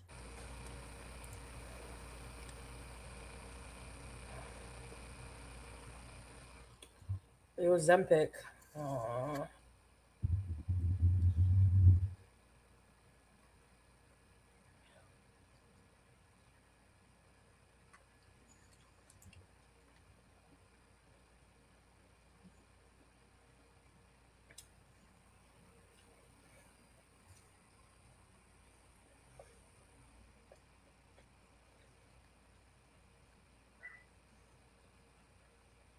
Eat this later.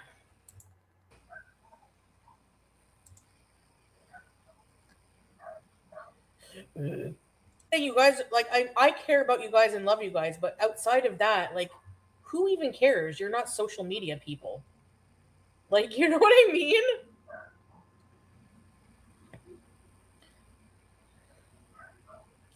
No, I didn't get a call from my doctor about picking up a prescription for the short acting. I don't know if I do need the short acting though, because I think all along what it was I was just like Honestly, like the insulin, the long-acting insulin is working because I can see my blood sugar throughout the day. Yeah, I don't think I'm not a doctor. I have no medical training, but I don't think the short acting insulin would be good for Foodie because she tends, in the past, she has doubled up on her insulin. She'll take it and then she will eat until her blood sugar goes up again, then she'll take more. Bad idea. She tends to abuse insulin. I don't think she needs the short acting because she overdoes it.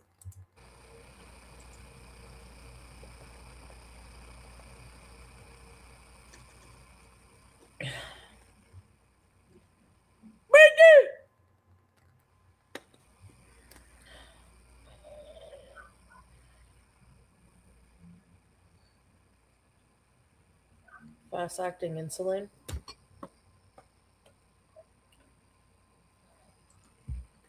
And I'm going to go on record saying this one more time. I think that there is a feeder in her audience that's got some sort of medical fetish, and he's encouraging her to do all of this and maybe perhaps paying for all of this. And some fetish guys, they've got weird quirks to their feeder fetish. And I do believe she's got a medical feeder guy in her audience that loves hearing about all of her health issues and the pee cups and the doctor visits and all that other crap. Time to clean.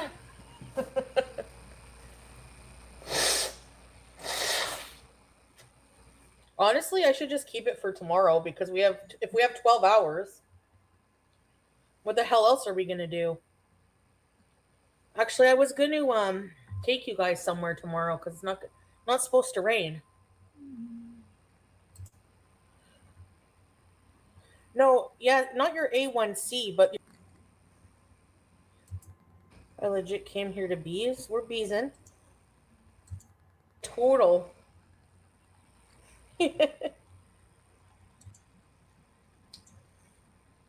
Denise nuts, bitch.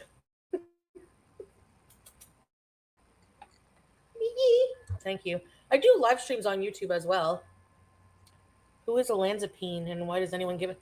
They're just somebody who beezes in here. Oh, they're talking about the person behind the message that was threatening garlic bread that basically doxed themselves. The farms didn't do it. Girl World didn't do it. This person just logged in on the wrong account. And that account had their real name. And it didn't take long for people to find out who they were. That's their fuck up. That's not Girl World. That's not the farms. That's their fuck up. They're stupid. Oh, what is this? Did you see her nudge me? Oh, I love you. Hello. Hello, hello, hello.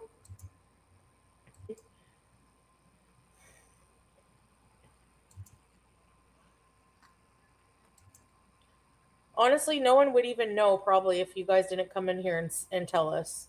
So who cares? Yeah.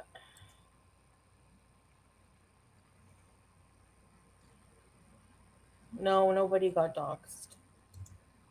I'm making my sister watch all your videos. Thank you, Positive J. How did you find me, Ryder?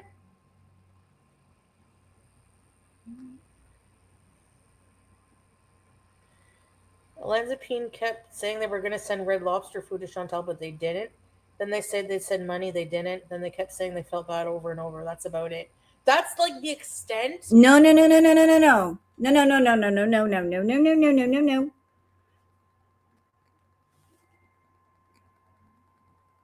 Do I have to pull up Twitter again? Y'all saw the message that he put where he was threatening garlic bread. See, nobody would have cared about his name except that he was coming into chat and he was talking all kinds of shit about garlic bread, saying what he was going to do. Nobody would have cared, but he was over there making threats. Pull it? Yes, ma'am. I'm on it. Give me a second. Where is the fucking message? Where is it? Where is it? Where is it? All that stuff is about Sheila.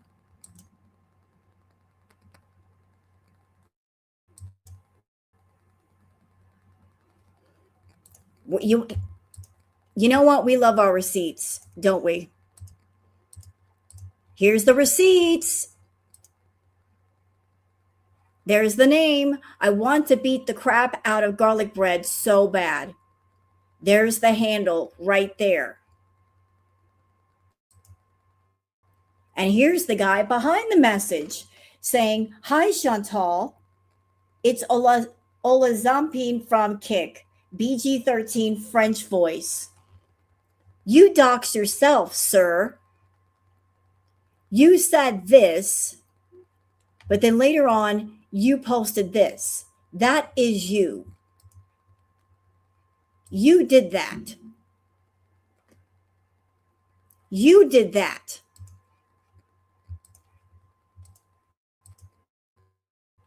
Look, olanzapine Zyprexa. I want to beat the crap out of garlic bread so bad." And then he says it's him. "Hi, Chantal, it's me from Kick," with his picture, with his name right there. Right there. Feel free to screenshot that if you wish. I'll leave it alone for a minute. Take your screenshots here.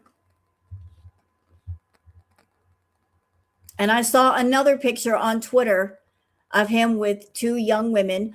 I don't know if they were relatives of his or his daughters, two very attractive blonde women.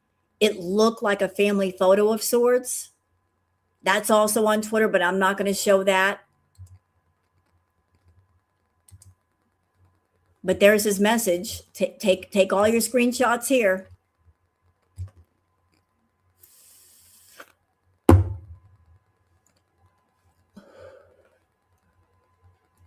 There it is. There it is. He didn't do anything, huh? Screenshots don't lie. Next. Of olanzapine's presence here.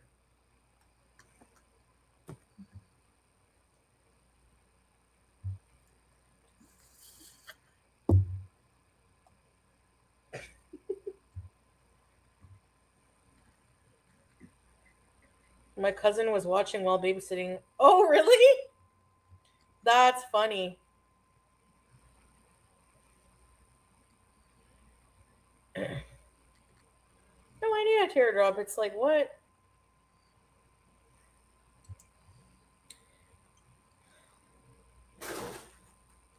Ever since, until she materialized that same day. Then money, they didn't. Then they kept saying they felt. Thank you!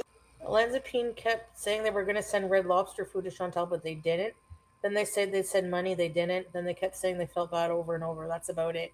That's like the extent of olanzapine's presence here. Lies.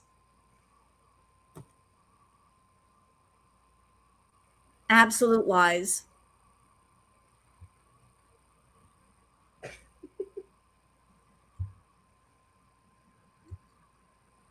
My cousin was watching while babysitting. Oh, really? That's funny. No, I need a teardrop. It's like, what?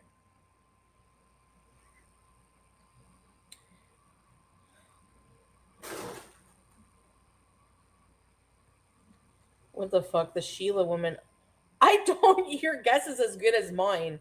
I've never heard of a Sheila ever since. You are a lying bitch. I've never heard of a Sheila. I don't know who you're talking about. Even though Sheila's been in your chat multiple times, has been in the reactor chats multiple times, has been over here multiple times. Sheila made a point to go to the reactor chats and then go to your chat and let you know she's been in the reactor chats taken up for you. Sheila was in your chat a while ago wanting to be a mod, saying, I want to be a mod. And the other mod said, we don't need you. Thanks. But you don't know who they are, even though they're everywhere. They're in the reactor chats. They were in the comments. You don't know who the fuck they are. Lies. The lies you tell. Till she materialized that same day. I've never heard of her in my life. Lies. Nobody's given me $2,000. Like, no one named Sheila and no one at once has given me that. And I've never been asked to be in a documentary, so I have no idea. I think they never asked you to be in a documentary. Girl, have you forgotten that reactors, they react to your lives? We have documented records of her being in your chat and talking about a documentary, wanting you to be in a documentary. It's on record. The reactor is reacting to you and capturing the chat at the exact same time. How can you deny the proof when the proof is there? She's come over here to talk about a stupid documentary. I'm going to do a documentary on Chantal, and y'all are going to get it. Pfft, I'm waiting. Do your worst. I'm waiting.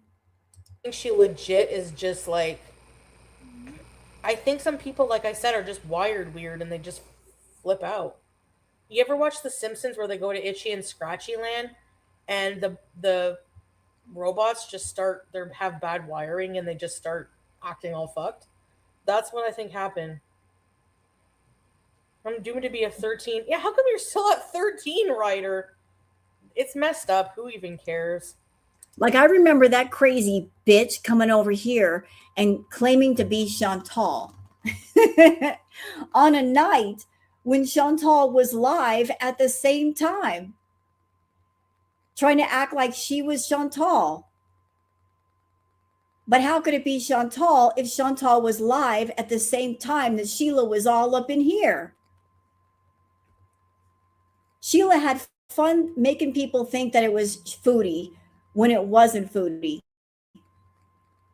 And then when Sheila got exposed for using the picture of an actress from the soap opera, The Bold and the Beautiful, suddenly her picture changed.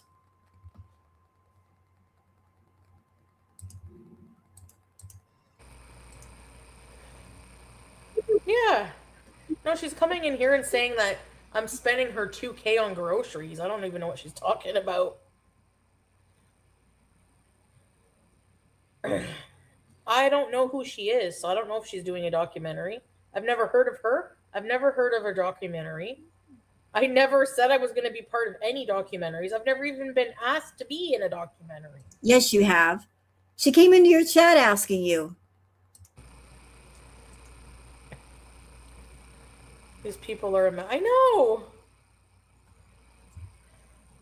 Hey, Turtle. Wired weird, so true. Yes!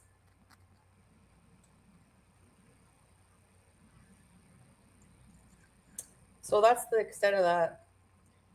That's why I just ignore it. Like, so dumb.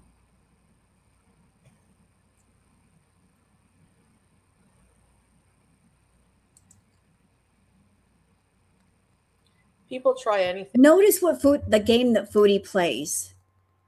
If you are a supporter and you're going into reactor chats and you're bothering the hell out of them, and you're standing for Foodie all over the place, you're not a weirdo as long as you're doing that. She loves anyone who's on her side and bothering the reactors. She wants to do it herself, but she's too much of a coward. But she's very happy when somebody from her side decides they're going to take it upon themselves to bother Girl World. But after she takes your money, suddenly you're a weirdo. She played that game with S-Jam. Y'all remember that? Remember what she did to S-Jam? S-Jam coming all in her chat and throwing money at her every which way, spending $1,000, $2,000 in super chats. But the moment that S-Jam wanted to meet her, suddenly he was a weirdo and a stalker. She did not want to meet him, despite the fact that he probably spent about 10 grand on Foodie easily. He spent some big bucks on Foodie. You're not a weirdo as long as you're spending money on her. She also played that same game with Shani and Rev. Shani and Rev used to come into her chat and drop money on her when they had the money. But then after they ran out of money, suddenly they were weirdos and freaks. So isn't it weird that as long as you're spending money on her, she's cool with you? But the moment you become broke, you're a fucking weirdo. You're strange. You're crazy. Yeah. She likes to play that fucking game. Thing to try to, I guess they're bored that there's not really much drama in my life going on. So they try to make some. Like I got like an email from someone being like, it was like a fake. Who is Sheila? Sheila was someone that stand hard for Foodie. And she was going in all the reactor chats, their live chats, just being a complete asshole. Pretending to be Foodie and then not pretending to be Foodie, threatening the reactor, saying, I'm going to report you, blah, blah, blah. She was in my chat. She was in No Madness Life's chat, FFG's chat. I'm sure quite a few others in their comment sections going to, I believe, Are You Serious? I mean, anybody went live, she was there just being a complete nuisance. And then all of a sudden she disappeared. We were wondering what happened to Sheila. Well, I guess we found out what happened. Foodie ripped her off for $2,000. Cease and desist. And it didn't make any sense because it said like to stop talking about the fake police call. Like what? Doesn't even make any sense. Like why would you admit to like breaking the law if that's you? Second, I'm allowed to talk about whatever the fuck I want to that happens to me. I don't know what, like, people are so weird. I don't know. I just ignore it. I'm like, whatever.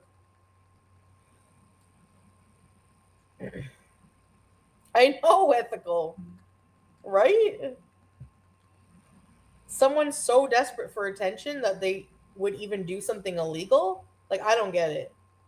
Unless I misread it, I don't know. Cease and desist are useless, right? Yeah.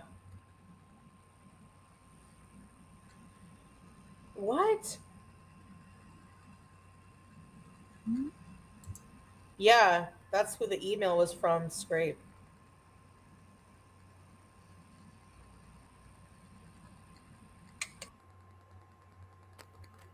Uh-oh. What happened? Oh, no. Is her connection gone? That ain't my connection. I got good cable, bitch.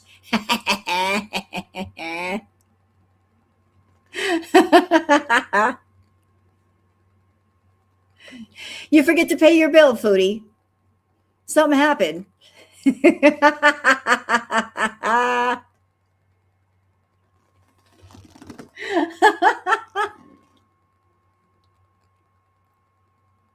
Hey, hold on.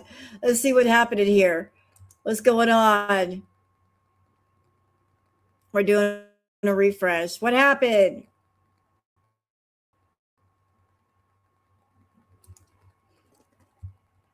Look. Goodness! 5 subs? Oh, wow. Lanzapine got one. Ready said please. Thank you so much, Ryder. Thank you.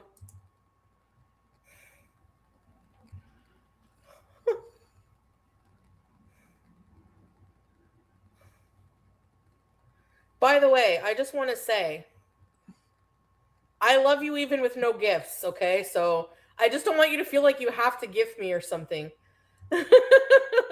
I really appreciate it, but like, I just want you to know that. Thank you, Troy. Ryder's so kind. Yes, thank you so much.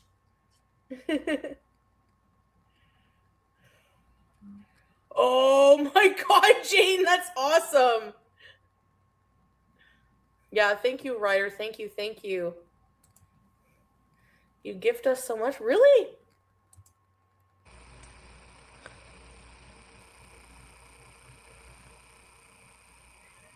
What the fuck, man? Cool weird. They're not cool weird.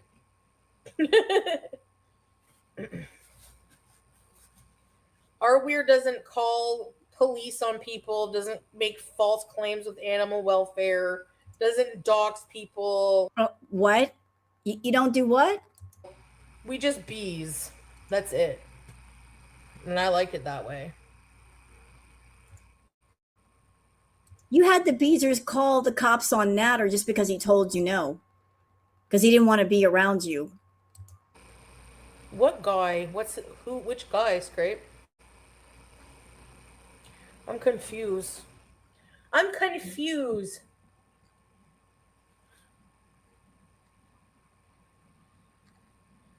Yeah, that's our type of weird. Just talking about ya. Ah, she's eating again. No. I know, I was. No. Alejandro. He's with testicles. Probably with penetration. Oh my god. Did I ever prank call anyone?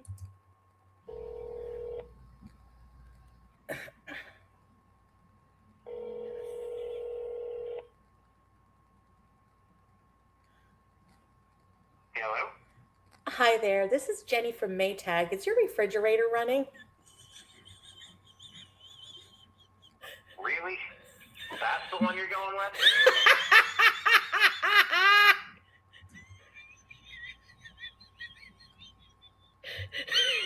I'm sorry, I've had way better prank phone calls. I'm sorry. All right, I'll think of something and call you back. No, I'm Nice just kidding. try. Okay, bye. Bye. Oh. So she was prank calling Pete while he was live, bothering him during his live. That's peak entertainment there. That was Pete's. Pete's is doing a live right now. So people in her live that are desperate for entertainment were like, prank call Pete's during your live while he's live. Bothering Pete's during his live. This is how she's entertaining people. I'm going to interrupt somebody else's live to be entertaining on my live. That's the one you're going with? He's alive.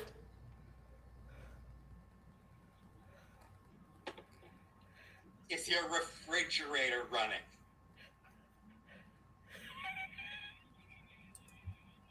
Wow. Imagine being so pathetic that in order to entertain your chat on your channel, you're turning on somebody else's stream and playing it on your phone. People are so bored over there. They're like, can you put Pete's on, please? We want to hear Pete's. Because you're not really saying much of anything. Put Pete's on.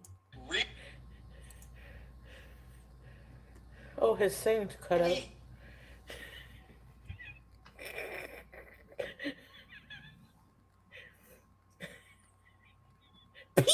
Buttercup.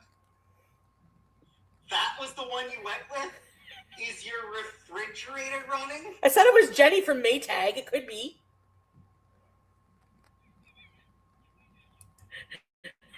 Does Pete's even have a refrigerator? Yeah, why don't you prank call your husband? Do a prank call on your husband. You could prank call your husband. Hello, this is Mary from Carrot Repair. How is your carrot doing? We heard that it's in need of some repair work. We have an estimate for you if you're interested. We're running a special today. Why don't you prank call your husband?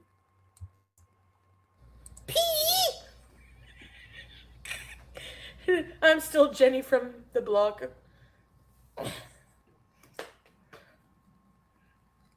Hey, YouTube lover. You can tell he's still doing a lot of coke. It's communal. No. Get it. Oh, rotary phones.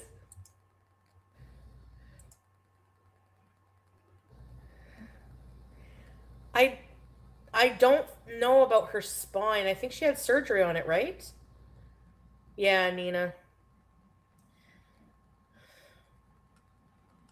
Look at this. How can you, like, how? Guys, can I just I'm throwing in the towel. She's boring me to death. She's not mad. She's not raging. She's not even interesting. She's just babbling. We're like over 3.5 hours right now. I think I'm done with the babbling for today. She's reading this chat. Is she reading the chat? I don't think she's over here. She's doing her own live stream. Yeah, this is Babblebees. We'll just send it here. There's a couple of things that I'd like to do today. And if she were interesting, I'd stay a lot longer, but she's not. It's just so while she's being then I can go drink my coffee and spend time with my queen. So y'all take care. Thank you guys for dropping by. And I'm going to go spend time with the queen. Be well, everybody, and have a good one. Bye.